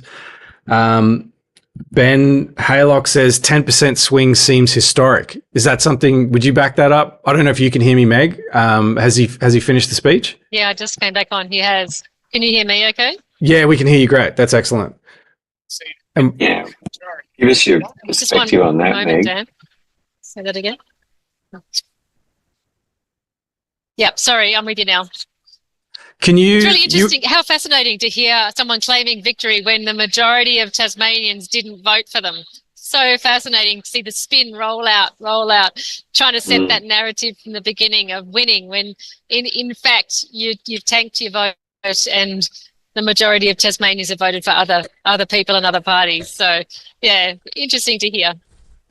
And you really want that in a leader of an entire state, that level of delusion. That's a great quality to have when you're running budgets and dealing with, hugely important decisions that affect people's lives. So, Meg, we were all waiting with bated breath for your, I guess, scorecard or critics' review of Rocky's speech. Can you give us the highlights? What did you love about it? What did you hate about it? How did he go? Oh, do you know what? I was also just busy texting people to ask other questions, but he did a fairly standard, I love this place, I was born here, I love my job, I'm staying for another 4 years, and he's trying to dispel the rumours about the fact that he's unlikely to stay on in his job across the full term of government, and that there's a risk that there are others, snapping at his heels to take that job from the more right-wing conservative aspects of his party. So he was trying to put to bed a bunch of rumours and speculation by trying to sound very upbeat and keen and jolly.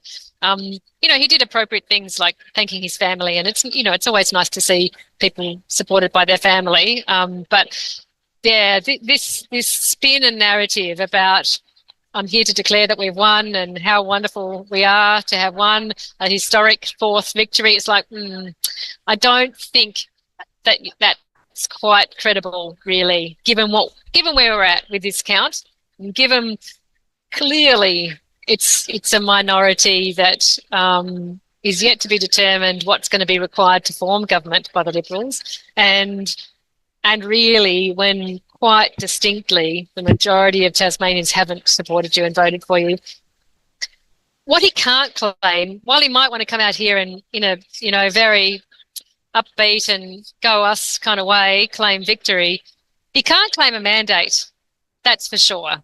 So in terms of all the things that they have rolled out during their election campaign, all the sorts of policies and positions and things that they've rolled out, governments love to claim mandates, right? And they point to election results as being their mandate to push forward with their policies and agenda. And here's the thing, if you don't win a majority government, if the distinct majority of Tasmanians have not voted for you and your party, then you cannot claim that mandate. So they will not be able to co-opt that language again this time, even if they do go on to form government. And that'll be an interesting challenge, I think. And I think he'll have to be well and truly held accountable to that, actually. If we get any kind of sniff of a claim of mandate, I think we will absolutely need to pull them up on that as they go forward. I think what we're going to have seen is that mandate is now quite a shared mandate, and it's going to have to incorporate negotiation and appreciation and collaboration with others and the mandate they have from the Tasmanian people too. So fascinating. Yeah. I'd be pretty happy if we just eliminated the word mandate from political discourse forever. Like I don't think it's ever existed. Michael, is that a fair statement? Not really. It's just an overstatement because, as Peg put it earlier, Putt put it earlier, well, which bit did those voters vote for? Because different voters vote for different things, because we know that people stop voting if you, for instance, what we heard out and about was, you're supporting the stadium.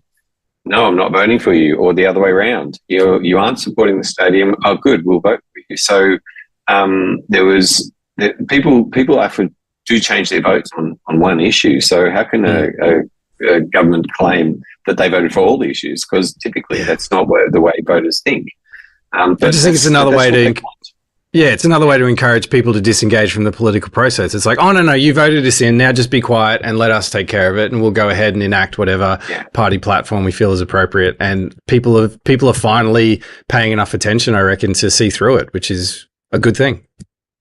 Yeah, I think that's essentially, true. but when it comes down to it, being elected to form government is not a blank check. That is not how democracy works. And what you've got a mandate to do is form government and then bring your policy and your agenda, your legislative agenda, to the parliament. Because we have to remember, Parliament is supreme. Parliament is where ultimate decisions are made around a policy and a legislative agenda. And all a government's got a right to do is to be in the position of government, to form executive government, and then bring forward their policy and their legislative agenda. And it's Parliament then where the rubber hits the road and where the community are more fully represented through both houses of Parliament, the lower house and the upper house, and we get the full expression of democratic decision-making around that policy and legislative agenda. So everybody in Parliament has a mandate to be there. We all got elected, but we've got a mandate to be in Parliament doing our jobs, and the government's got a mandate to bring its agenda to us, the Parliament in total, and for Parliament to do its work, considering and supporting or not supporting or tweaking or whatever it might be, that agenda and that legislative program. So pretty interesting stuff, I think. Yeah, I hope this might be the end of seeing that word bandied about as well. Please, let's get rid of it. And yeah, the way you just spoke then, I don't know why you wonder why I keep talking you up as national leadership potential. Good grief. Come on. It's got to happen. Here's one from Faye on Facebook. So that's her first Facebook comment for the night. Oh no, it's come through YouTube. She's just got a Facebook avatar. That confused the hell out of me. She says, Rocky is trumping out Tassie. You may have to insurrect. That's a fantastic comment. Thanks, Faye. I think. Yeah, and you know what? Dan, I just got a message through as well, and someone pointing out to me, listening to that speech, and they have made the point that essentially the speech he made, claiming victory like that, was very dishonest, really. It blatantly misrepresents the result and the implications of the result, that actually to form government, they will have to reach out to others and collaborate. And in fact, maybe the suggestion that's been put to me in this message, and it's a cynical one, unfortunately, but probably not inaccurate, is maybe what he means when he's claiming a win is he means that the two people who caused him problems last term of government, the two people who defected from his party, have been defeated, because it looks like neither of them will hold a seat. And that's sad in a way for them. But maybe what he means is he went to an election to get rid of those two problematic ex-members of his party. He's gotten rid of them. But you know what? I think he's going to face a great deal of bigger headache now when he comes to this option now of having to negotiate with a very interesting crossbench, it would seem. We're yet to see it, how it all pans out, but it's looking pretty interesting. So, yeah, I think that level of spin, and it's probably generous calling it spin. I think the person who messaged me who used the words duplicitous and dishonest is probably a little bit closer to the reality, but it's quite bullish to come out and do that, and it doesn't bode well for a negotiation period. No, it does not.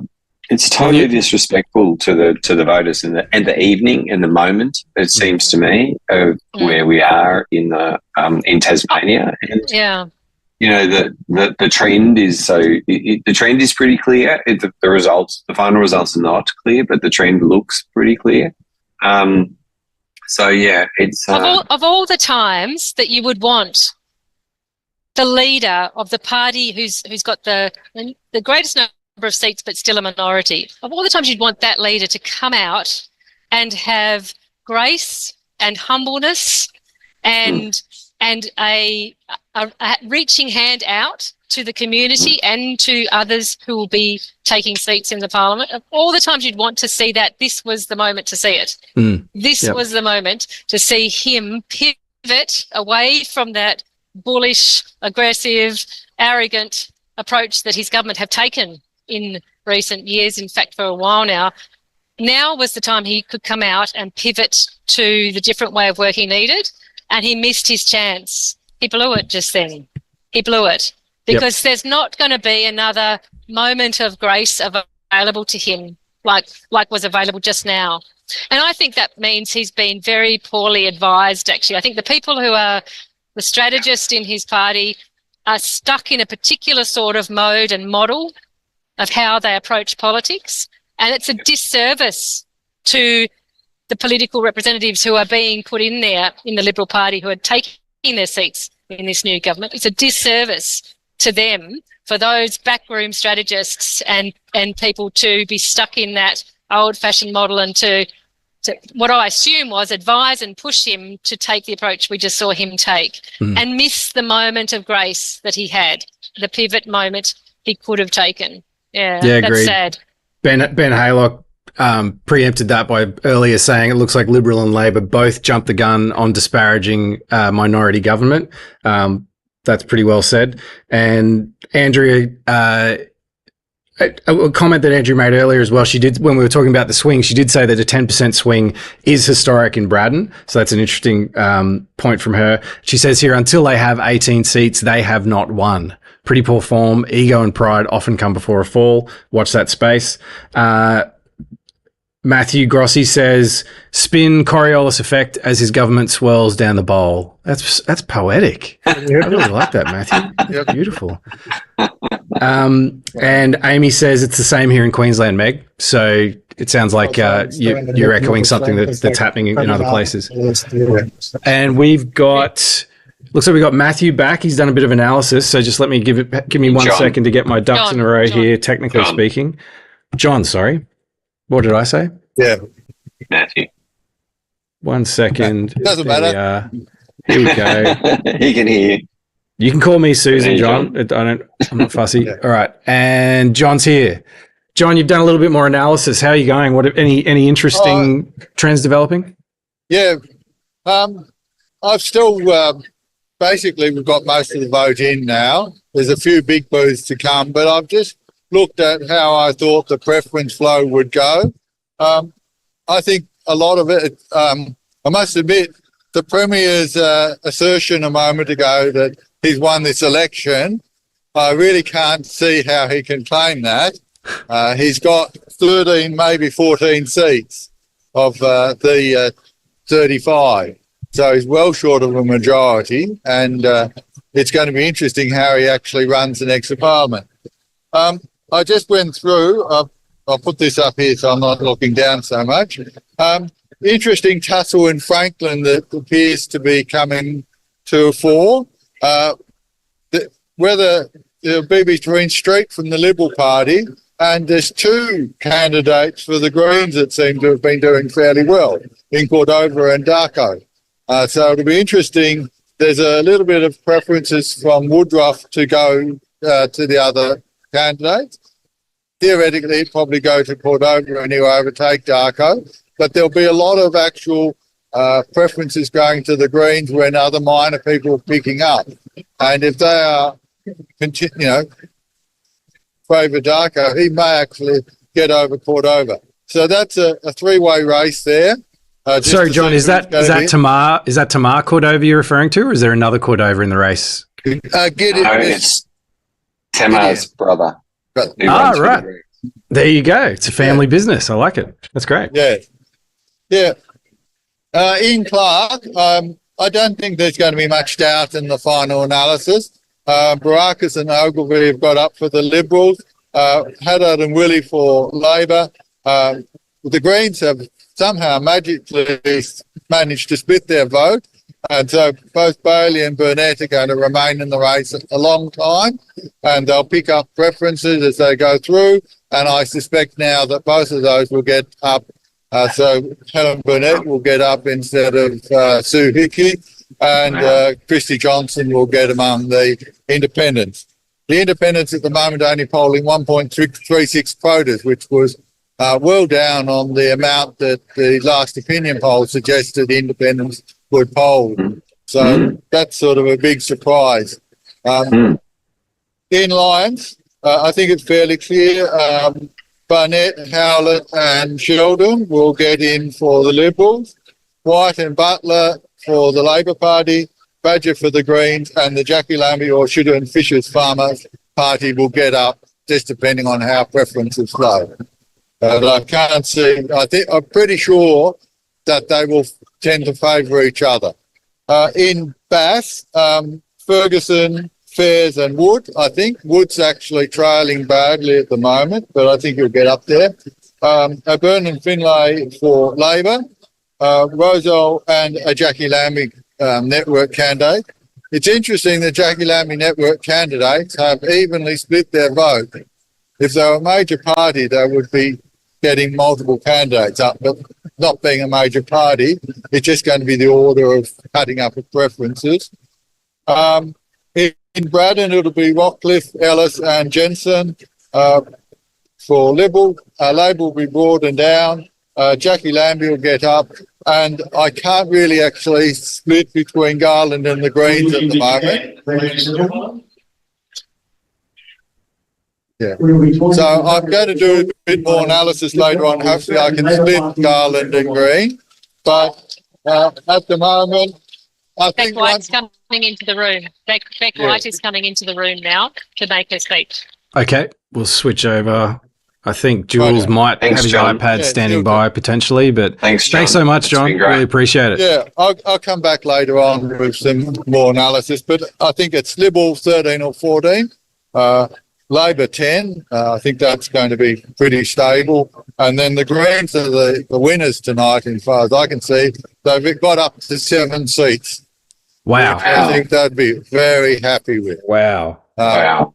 So you know, if I jump our graphic at the bottom of the screen there back to 2021, the Greens had 2 seats, 4 independents, 11 Liberal, 8 Labor. So with these what are we saying? With these new 10 seats that are on offer, potentially the Greens have picked up half of them. 4 or 5. That's remarkable. Potentially. Isn't it? And and I think the disappointment of the night has probably been the independents. The polls were all indicating a lot better.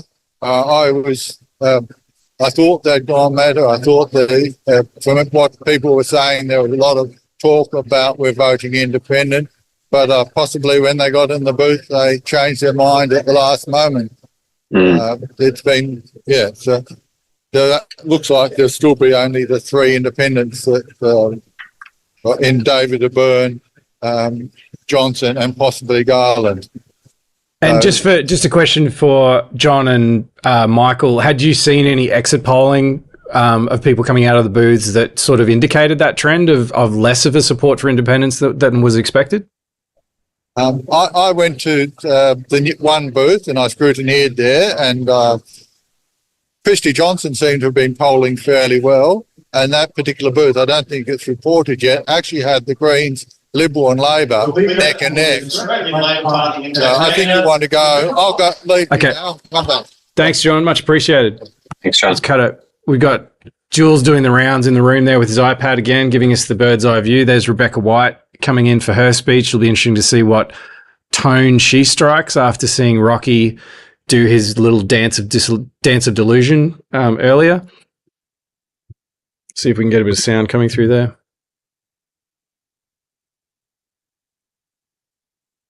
That one might have locked up. So I'm guessing, Meg, you'll probably not be in a position to chat again, given your proximity to the stage there. But we'll once again be waiting with bated breath for your critiques review of Rebecca's performance. She's the other half of Jez and Bex, the dynamic duo in Tasmania. With us this evening.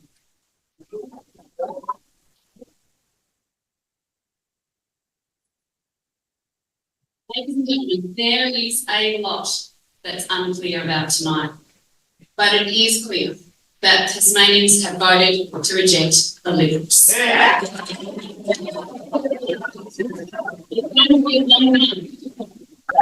likely and non-Kiwis until we know the exact next Parliament. Thank you to the people of Tasmania who have chosen to give their support to Labor candidates this election. I'm proud to see so many Labor candidates across the state have been supported by their communities to be elected to represent them, and on their behalf I say thank you. I'm really supported by their to be elected. I'm really proud of our candidates. I'm really proud of our volunteers, and I'm really proud of the plan that we laid out for the Tasmanian community this election. A plan that is grounded in putting Tasmanians first. There are still votes to be counted, but what is clear is the Liberal Party will not be getting a majority.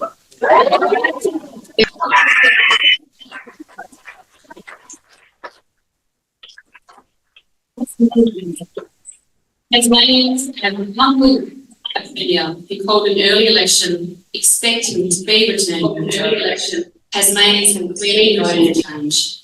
And when the Tasmanians have clearly voted for change, when the Liberals called it, not because they wanted to, they called it, not because they was the cost of living, not because they wanted to start turning around our system.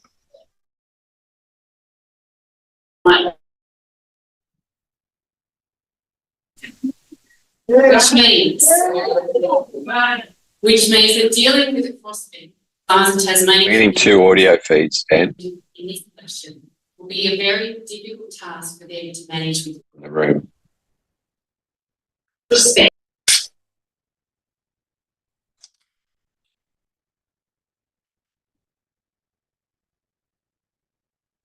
That has to be listened to. Humble people don't speak of a coalition of chaos whenever they don't get their own way, or claim a victory when the result.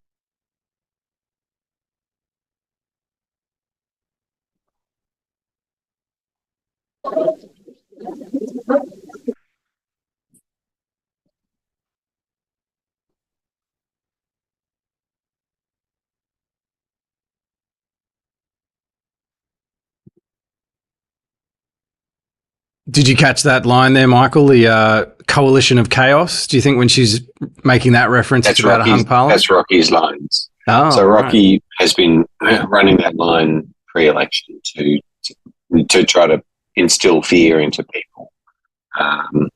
And, you know, it's interesting just how uncomfortable Liberals have been with the whole idea of having to negotiate with anyone and cooperate with anyone else. So that's when they put this fear spin all over it, which appears to be what they're still running on. Yeah. Okay. Well, it's unfortunate she's using his words. That's unfortunate. It's not very wise. Yeah, you'd think they'd have some kind of a way of coming up with their own catchy 3-word something instead of coalition of chaos. Gaggle of no, I've got nothing. So we've got. It sounds like we've got Christy Johnson lined up, and that might be our last interview for the night because I think we've covered things fairly extensively at this point. Michael, is there any other topics that you were feeling like you wanted to cover? No, I think I can make a comment about the the vote, the independent vote. Was really cruelled by the running it early, and that was part of the Liberal strategy, was to really get ahead of anybody else as best they could and get the jump on, so that we weren't prepared, because they could see that both minor parties and independents were really preparing for this next wave election with the 10 seats, and so they wanted to rush everybody into it, and we were all on tenterhooks since May last year, and it's been a very difficult environment in which to build a whole capacity for independence. But I think what they won't have understood is that we've unearthed all these really good community independents like Andrew Courtney. We've created networks across the state with people who are really sick of it. So we've had 57 independents sign the Forest Pledge. That's a lot of independents. And wow. Many of them are people with great values. And so they've built some strength. And so really we'll be even more ready for the next election, because this state needs to change. Yeah, good on you, mate. I mean, I'm glad to hear that you're taking it that way, because I know with the amount of work that you put in, if you didn't see the kind of vote come through that perhaps the polls were suggesting, that can feel demoralising for a moment. But I'm glad to hear that you've got your eye on the prize a little more long term than that, because like Meg and others have been saying, whole development process.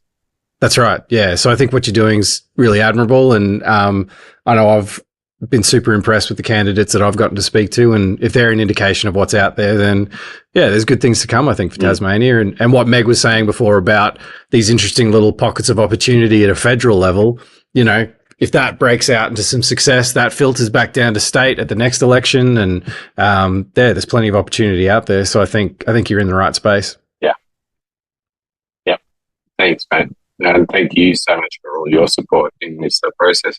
We got it together rapidly, and you just threw yourself into it. So I think it's remarkable. And here we are doing a live stream. Like, I would never expected to do anything like this. So it's phenomenal. It's phenomenal what you've accomplished, and so really, really hats off to you, and thank you. Oh, thanks, mate. I appreciate that. But yeah, I just get excited about this very easily. So I'm happy to throw my nerd powers at getting the word out there. So Ben Haylock says, Meg said it so well, and the speech we just heard was much more humble. So I'm assuming he's referring to Rebecca White's speech there. Unfortunately, I can't hear it, so I'm kind of just going off little. I'm overhearing little bits of it, and it does sound a bit more reasonable, but. And needing to, I mean, looks like they've only got 10 seats, so they've gone nowhere. So there is a level of humility that she's being more reasonable about from the sound of things. And yeah, fair enough. And Evan says the Libs didn't seem to be able to negotiate with themselves, so that's a really good point when they're facing Evan's spot on. Needing to negotiate with minor parties and independents, and they can't even negotiate with themselves. So, yeah, good point there, Evan. And kind words here from Matthew. Thanks for that, mate. Thanks for your coverage. Best I've watched. Keep up the good work. That's very kind, and we're definitely planning to do more of that. I think, is Rebecca's still up there speaking by the looks of it? Meg, if you can hear me. Yeah, she's still going. Yep. Okay. Oh, thanks, Jules. He's given us the nod as well. Yeah. So certainly, if any of the audience still out there enjoying the vicarious coverage of, if I switch over here, you can get the Blair Witch Project kind of vibe on the iPad. We can give everybody some really, really good news, Dan. Yes. Fantastic news that Eric Abetz has won his seat. So Eric is returning to the fold. We're just also excited down here to have Eric back. Listen, Michael, I don't quite believe what you're saying about Eric. It sounds like you're being sarcastic in some way, which is inappropriate. You kind of teased me there, because the way you phrased that, it sounded like you were about to tell me that Eric had lost his seat. So, although I hadn't managed to secure one, so I had a little heart leaping moment followed by a heart being absolutely dashed upon the rock. So I'd appreciate if you didn't toy with my emotions that way again. Yeah, that hurt. Hopefully, if Craig Garland gets in, it will be worth the ticket price of admission. Question time will be highly worthwhile. I would pay money to see Craig Garland in Question Time. If anyone hasn't caught up on the Undercurrent channel, you can see the interview we had with Craig. It's just a short one. I'd love to put out a bit more of what he had to say, because I was really impressed with the way he carried himself, and he's a character. He looks like a character, and when he starts to speak, it's not what you would expect it to be based on the way the guy looks. Because he's just a fisherman, and he's just himself, and he's a great dude. So, he's absolutely genuine. So Jules is just saying that Christy Johnson might be waiting. Oh, yeah, I think I can see someone coming into the shot there. Now. Yep. Okay, just give me one sec. Sitting member for Clark as an independent, and looks like she may have been re-elected as an independent. Hi, Christy. Meg, are you keen to jump in on this one? You. Yeah, either way, that's fine. Okay, just 1 second. I'm just going to. As long as everyone can hear each other. Hi, Christy, can you hear us? Yes, I can hear you. Can you hear me? Yeah, we can. Yeah, we can. Everything's quiet at my end. So, Christy, are we right in thinking that you've got some good news? Are things looking up for you? Look, it's looking very positive at this stage for me. So I think I've retained the votes that I had in 2021, which is a great sign. So it's looking quite positive at this stage. And can you give us a bit of a feel for the campaign trail? Like, one question I've been meaning to ask a few of our other interviewees tonight was what the tone or behaviour of the major parties were out on the trail. Did you come across any of that? Look, it was a really interesting campaign. I think that from my perspective, the community were really tired and disengaged, probably because it felt like we've been talking about an election for at least 6 months. So when it actually came time for the campaign, they were voluntarily over it. They're particularly over the negativity of the two major parties. And I think maybe that's reflective in the strong Green vote tonight that we see. So they've been a positive campaign. Other independents had a positive campaign too, talking about the issues that matter the most. And so I think that's why we're seeing a turn away from the major parties tonight. Can you, for the mainlanders who might be watching, who aren't as up to date on Tasmanian politics, can you give us a bit of a feel for what you were running on or the issues that mean something to you? Look, as an independent, I was certainly just running on integrity and accountability, and to be an independent voice in Parliament, to shine a light on the issues that matter most to Tasmanians and not the party politics. And that's certainly how I've approached it. And I've certainly found for the last 3 years that I have been in Parliament that community groups, individuals, organisations have come to me with their issues to be their voice, because I don't want to see their very important issues politicised by the opposition or by the government of the day, and that they want the issues dealt with and have a proper hearing. So I think that's what we sort of saw this election campaign, is that turn away, as I say, from the major parties and looking for alternatives. People were wanting someone to speak out on their behalf, to talk about those particular issues, and health and housing came up time and time again. So let's just, I should be touching wood when I say these things because I don't want to jinx anything for you, but if the trends continue and you're able to get a quota and get your seat, what are your hopes for participating in what's shaping up to potentially be a hung parliament and a place where your role is going to be a lot more important, negotiation is going to be a lot more important? What do you hope to see? What I'm hoping to see is maturity in our parliament like we haven't seen before. Let's remember that we're in this particular position because the Rockliff government couldn't cope with it off a crossbench, and a diverse crossbench.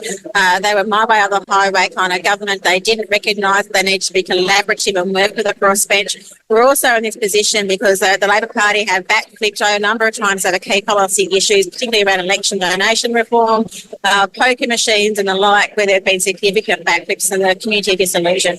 So what I think we're wanting to see from the new parliament, and I read of what the community have said tonight, is they want to see a parliament that's collaborative, that focuses on the issues that matter to them, and is respectful and mature. I think the community have now talking to me over the last few weeks. No one political party has a monopoly on good ideas, and they've certainly recognised that there are good ideas and good policies that have come forward through this campaign from across the political spectrum.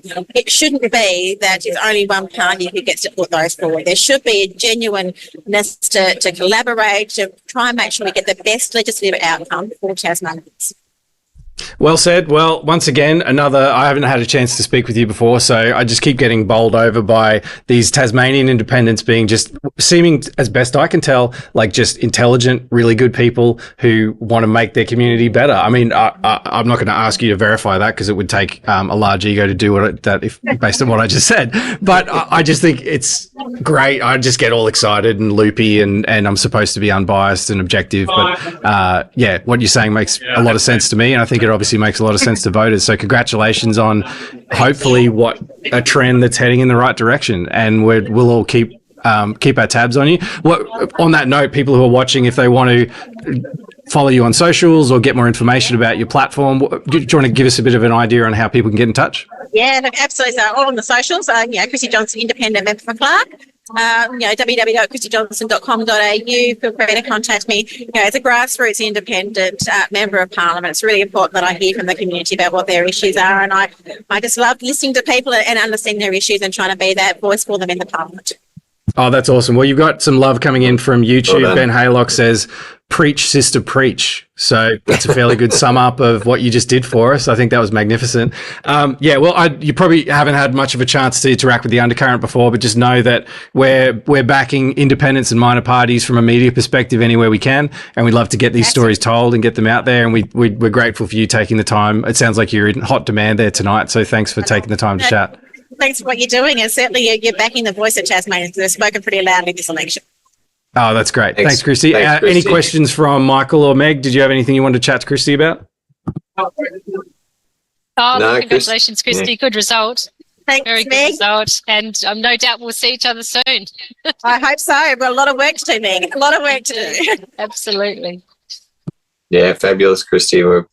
Everything you said is exactly what we need. We want more people on the crossbench with you, and it looks like we've got them. It haven't necessarily been the independence that we all want, but there are a lot of diversity of voices coming.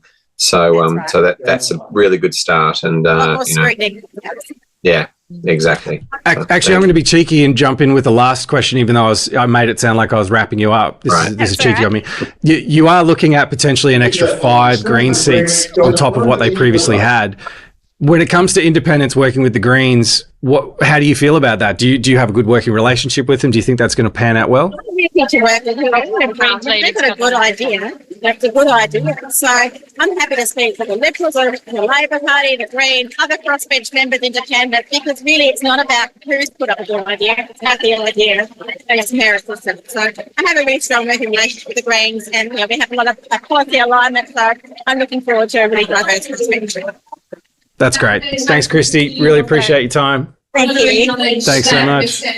Thanks, Christy. Sounds like the Greens are about to be speaking, Dan.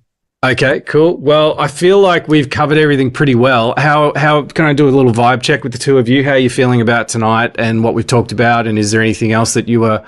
Oh, Meg's out because of the speech. Yep, fair enough. That's okay.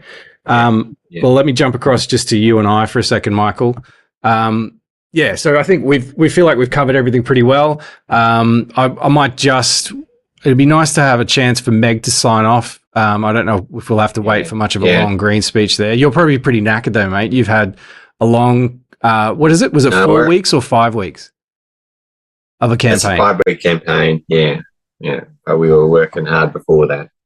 But look, the Greens always have a really long speech, and especially when they've won so well. So I reckon, we'll be here for another 15 minutes is my hunch. So, all right. Well, I'm loath to make you all hang out for that much longer, given how much generosity you've had with your time already. But Meg, can you hear me there? How do you feel about? Do you want to hang out until the end of the speech and have some parting words? Does that sound like the way to go? Yes, she does. She's fine. That's great. Let's do that. That's good. It's really good. Look, and they've got a lot to celebrate tonight. Like, really do. It's a remarkable result. Yeah, well, it seems to be a bit of a. I mean, what was the last one? I guess it was the Queensland local elections. There wasn't as much of a Green. Well, no, that's not true. They actually got some massive swings in the last local council election, but obviously weren't able to pick up as many seats as some people thought. I mean, there was talk of John O'Shree getting up for the mayoralty, but it feels like Greens votes on the rise in almost every part of the country in recent elections. Do you have the same kind of feeling, Michael? Yeah, look, there's a younger vote happening. These kids who've grown up with the Greens always there are now getting to vote, and so it's potentially, and we've been environmental education has been the agenda on the education agenda for so long now. It's kind of normalised that the Greens are part of the ecosystem of, pardon the pun, of the politics in Australia. So I think that there's a greater acceptance, especially among younger voters, who are also not so influenced by the mass media. So I think there's the Greens can pick that up and have picked that up potentially here in Tassie. They run a really good ground game as well. They've got they're a long established organisation, so they run as you found in Queensland in the federal election. Max Chandler. I mean they absolutely smash it on social media, and the door knocking efforts. I mean, Max's team knocked literally every door in the Griffith electorate. So. Yeah, and then what you're saying there about their standard sort of approach being more acceptable, and then you combine that with the fact that, and I think you said this as well earlier, that they're broadening their policy focus beyond the environment to things like housing and cost of living and issues that are affecting people in their everyday. I think it's hard for people to ignore them. I think they've always had a broad agenda. I think it's starting. They're actually finding ways to get that cut through, and for people to hear about it and not only label them as environmentally only. So, I I had a really good interaction with Rosalie, who's speaking right now, and just a couple of weeks ago. And when she heard that we were for independents to be mature in Parliament, she was really for the independents, but she was very reserved about like what kind of independent are you. So I think that's part of the challenge for independents is there's such a broad spectrum, which is why community independents make such a difference when we can actually get our brand right up there. But we didn't have time to do that this time. We might page a take about it, how the vote's gone for independents in this election. Yeah, I'm interested to know, just while we're sort of killing a bit of time for this speech, there's that ad we made for you with the little animated characters talking about the only thing standing behind an independent is their community. And, we got we talked about this when we were workshopping the script. We did get some pushback from some viewers that said, that's bullshit. There's independents that are backed by evil people and there's bad independents and all that. And that's true. We knew that. But possible. It's all possible. That's right. But I think everywhere. That speaks to what you're saying about it is a shame that this was such a short campaign period, because it feels like there does need to be an education campaign about the difference between just independent versus community independent, and the difference of it being a grassroots thing that's supporting a or finding a candidate and then supporting them. Do you think that's a fair assessment? Absolutely. Absolutely. That's very young. That conversation is not understood at all here in Tasmania. But people like, as I've said, already tonight, Meg Webb and Ruth Forrest and even Christy are and Andrew Wilkie are elevating the reputation of independents and really people who are looking for integrity in their politicians, who are looking for people who really do the hard work. That is being seen and heard. But it takes a while for people to really cotton onto that this is something different, because people don't value politicians. Mostly that whole trope of politicians rolling out for themselves and all those sort of things. They're easy ways for people to slough it all off, and so it's hard to cut through and build this. There is such a thing as a politician with integrity who listens to the community. That was what our survey found of 700. We had 756 people responding, and they just really wanted to feel represented, and they really felt like politicians weren't listening to them at all. So the need for the desire is there, and it's just being able to connect. And that's really we've got to go back to and do our homework on our work on building each of the electorates up strongly, so that they do have a community connection, like a full community connection. We'll have a debrief in May about what went well and what didn't go so well, and part of that will be our community just really aren't strong enough yet. Yeah, it's a tough one. I mean, I think I kind of agree with what you're saying there about the perception in the community, because there is this whole thing of politicians obviously have some ulterior motive. So, hey, if there's somebody out there who's going to the effort of running as an independent, they must want something nefarious, when the people that like the guys we interviewed in Launceston, I think both Andrea and Craig, for instance, and probably even Jack, who we were hoping to speak to, by the way, but I think we might have just missed the time. The ship's passed in the night and we didn't get a chance to chat to him, but we, really wish him all the best with his efforts. They had this common theme of, I don't really want to run, but I feel like I have to because I'm fed up with how everything is and I want to make a change. And if you can somehow bottle that and give it to the electorate and say, these people aren't doing it for some weird ulterior motive, they're doing it just because they want to make things better and represent you. Yeah, that message just has to get out there somehow in a genuine and believable way. And then I think the sky's the limit for the independent political movement. Yeah. I think it is, and it's just there's a lot of work to do to build that. As Meg will testify, as a lot of it is the ground game. Is Meg's a door knocking queen. She's just that's how she got elected, was by going out and door knocking, and nothing beats it, really. Yeah, that's it. I think we may have just lost the Instagram feed, might have hit their live video limit potentially, but we're still going strong on YouTube and Facebook. We've got a comment here from Darren Murphy who says Labor's lack of action on negative gearing and capital gains tax is sending young voters to the Greens. It's a great call.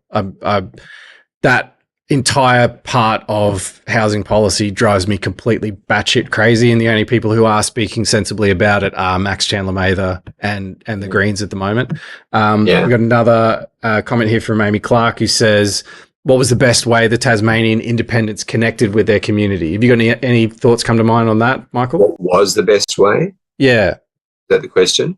What was, give us an example of a good way that the independents you were working with did manage to connect with their community? It's always by door knocking and doing events, but also just being involved as like Tamar Cordova does a lot of representative work for marginalised and disabled communities. So she does that already and gets good support from those. So it's when they connect with the local communities and represent them in other forums than it's not during the election campaign that they need to just do it. It's actually throughout the year. Yeah, I mean, that's a really, really good point. There's a few independents that I'm helping out or working with, and their game is starting a long way out from the potential election because they know that kind of community trust has to be built over time. So yeah, I mean, the fact that your team were able to do what you did in 5 weeks is pretty remarkable, and imagine what you'll be able to achieve with a normal run up. That'd be pretty cool. Yeah, well, that's what we're after. Yeah, that's great. Comment here from Faye again. Things are looking rosy for the home of the Greens. It is kind of the home of the Greens, isn't it? We were saying that before. Time to show the Liberals who the champagne socialists aren't. Champagne socialists. I'm trying to remember where I've heard that before. Yeah, is that one you're familiar with, Michael? It's just one of the terms that people use to disparage the Greens. Because they tend to. The Greens, especially in Tasmania, tend to be more educated than all the other parties. So I think that's why they're drinking champagne, and they're on the left to centre. So, yeah. But it is the home of the Greens, and it is a shot in the arm, I think, for alternative politics, for non-major party politics. Yeah. Again, so it's really well said by Faye that it is the home of the Greens fundamentally. So, I'm as an ex-Green Party member 10 years ago, I'm really happy for the Greens to have made a comeback. Well, it sounds cheesy, but it does feel like a kind of a rising tide lifts all boats situation where if the electorate starts to countenance the possibility of someone other than the red-blue duopoly running things, that then they'll open their minds to things other than the Greens, and other kinds of minor parties and independent movements might emerge. And I think that's the interesting story of this, and I think I can see Meg just coming back online now. Yeah. That's the interesting story of this is where we knew Tasmania was a very brand-oriented place, so if you had an identity. So Jackie Lambie wasn't running in this election, but it looks like 3 of the candidates in the Jackie Lambie network have been elected who really were otherwise completely unknown until this election. So what it tells you is that Tasmanians are looking for an alternative and they look for some sort of trusted brand alternative, that they go there when Liberal and Labor are on the nose. So as a result, it looks like we've got Greens and Jackie Lambie network with potentially 9 seats in total. That's a big, even 10 between them. That's remarkable and tells you that there's been a huge look elsewhere than the majors. Meg, makes for a thriving crossbench, which is going to be super interesting nonetheless. Yeah, really is. Well, I think it's probably worth. Well, first up, I just want to, before we throw to Meg for her critique of the Green speech, which doesn't have to be long, it might be fairly simple. I just want to very quickly, before I forget, big shout out to Luke, who's my buddy, who's here Luke. in the studio with me. Who brought this beer? Did not materialize out of thin air. It was brought to me by Luke, the hero, who has been sitting in there, dutifully manning Google Sheets and manually putting Anthony Green's predictions into our model, and sadly has not had much to do because those numbers have not moved in a very long time. So Luke, thank you for your patience and enjoying the coverage in there. And a huge shout out to Jules Edward, who's an absolute tech genius, who's behind the Voices of Tasmania along with Michael, and he's been manning both the laptop and the roving Blair Witch Project style iPad coverage around the room. And that's been a big task. It was a big task for him to get there and get it set up and make it all happen. Yeah. So massive. Didn't want to forget shouting both of those guys out before we wrap things up. But very briefly, Meg, we couldn't hear any of the Green speech. Are there any major takeaways? You're sort of shaking your head. No big deal. Oh, no. And I couldn't hear what you guys were discussing either. So pardon me if I overlap on anything. And I didn't comment on the Labor speech either, so I'll just roll both the Labor and the Green speech into one and give you a brief because they're going to kick us out of here in like 5 minutes. Interestingly enough, both Labor and Greens leaders are women. Interestingly enough, they both acknowledge the Tasmanian Aboriginal community at the start of their speeches, which the Premier didn't do. And interestingly, they both brought a very clear message that the Tasmanian people have voted for change tonight. And they both pointed to the fact that there will need to be different ways of working in the next parliament and parliaments to come, which is interesting because that's a bit of a change of tone and message from the Labor Party. And I must say, though, having said those things, Beck White did turn around and still say that were Labor to form government, they wouldn't be negotiating away any of their policy positions or giving away any spots in cabinet. But look, she definitely brought a more humble tone than Jeremy Rockliff had and spoke about the need for that in a negotiating environment that the Parliament's going to be having. Both spent a lot of time thanking people and their teams and things, which was all really appropriate, and pointed to an appetite for change. So that's it in a nutshell. They were more realistic and more reflective of the actual result we've seen so far and the fact that we're yet to see the full result play out and see what that means for their parties, but also for the whole mix of the Parliament to come. That's a pretty good wrap-up. I like the coalescence of two disparate parties into one critique wrap-up. There was on the fly was quite impressive the way you interleaved those together. Unless there's any other burning philosophical questions that you just were desperate to get out to the viewers of the World Wide Web, I think we've done a pretty good job tonight, and I can't tell you how grateful I am for the amount of time you've both put in. Michael, I know you'd be knackered after the campaign. Meg, you've got more balls in the air that you're juggling. That was a Team America reference. I was about to go into. I was actually going to sing a song there in a second. No, it doesn't go in a good place. You're balancing a lot of things, Meg, is what I'm trying to say. And yet you found the time to, you found the time to be here with us today. And we're really, really grateful for that. So is any final thoughts? I'll throw to you first, Michael. Any final thoughts before we wrap it up? I think tonight is a historic night for Tasmania, where the last Liberal government has been defeated in Australia, and whether it'll form a minority is really yet to be seen, because it's not got an attitude that looks like it's wanting to form government. And so we are going to be. It's going to be really interesting to see who can and wants to actually cooperate in this next parliament, and who doesn't, and that will be telling for us all who love Tasmania. I think it's a big moment for us, and I think we've heard that Labor and the Greens are interested in finding ways to work together.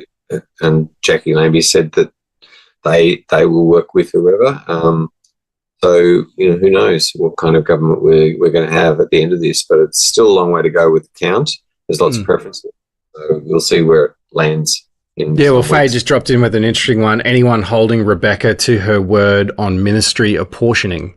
I'm not actually across. Was that a promise that she'd made about where she would put ministries if there was a hung parliament? She's just said that she won't be giving ministries to anyone other than Labor members. So, look, it's unlikely that they're going to form government anyway, but if they would, let's just say if they've only got 10 seats, the cabinet is now 10 members. So, you can't just have all your members being cabinet and have no backbenchers. It would be unworkable, really, and silly. So I don't think she's going to have to live up to that promise. I think she's just grasping onto a strong statement about how she'd deal with things. But she did say some conciliatory things too.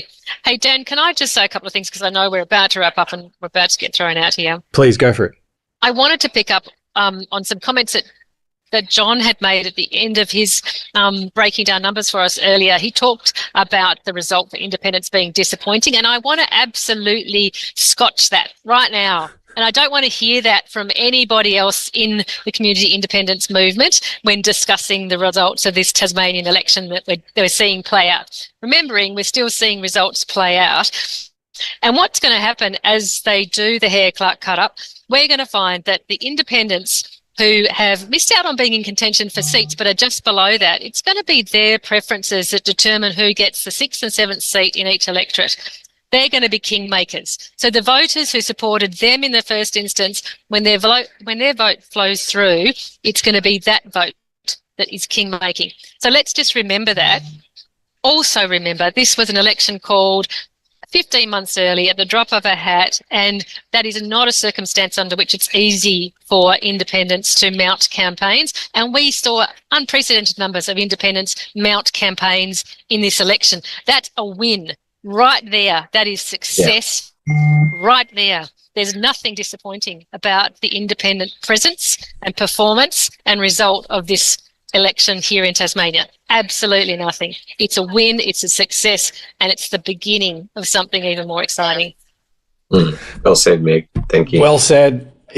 If only for the fact that it means people aren't left with my balls in the air comment is the last thing that was said. So I think that was magnificent. And sorry, but and I just brought it up again like a total asshole.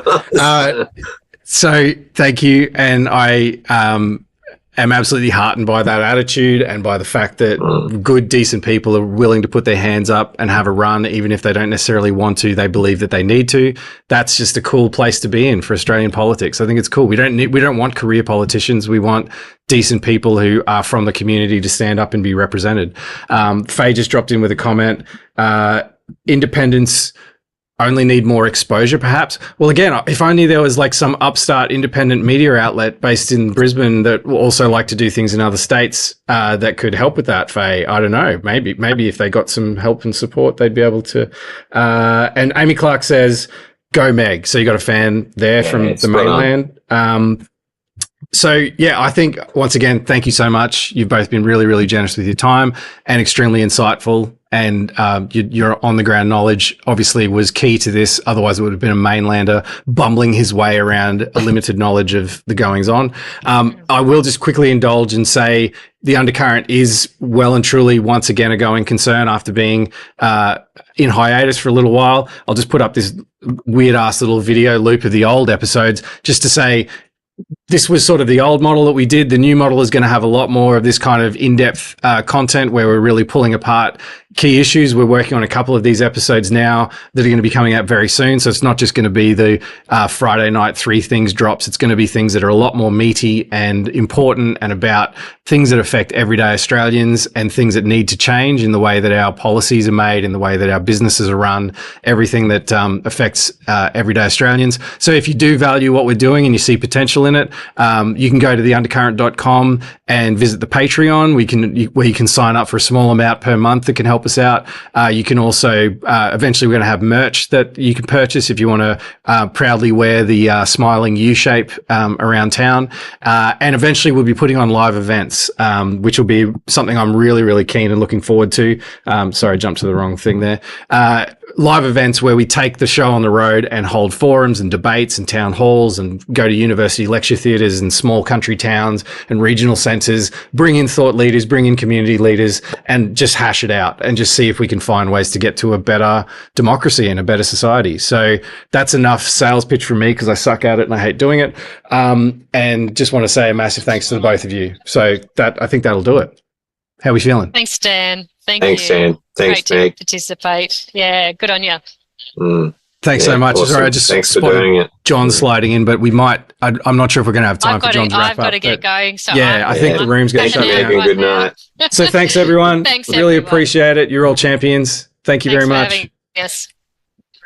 Good on you.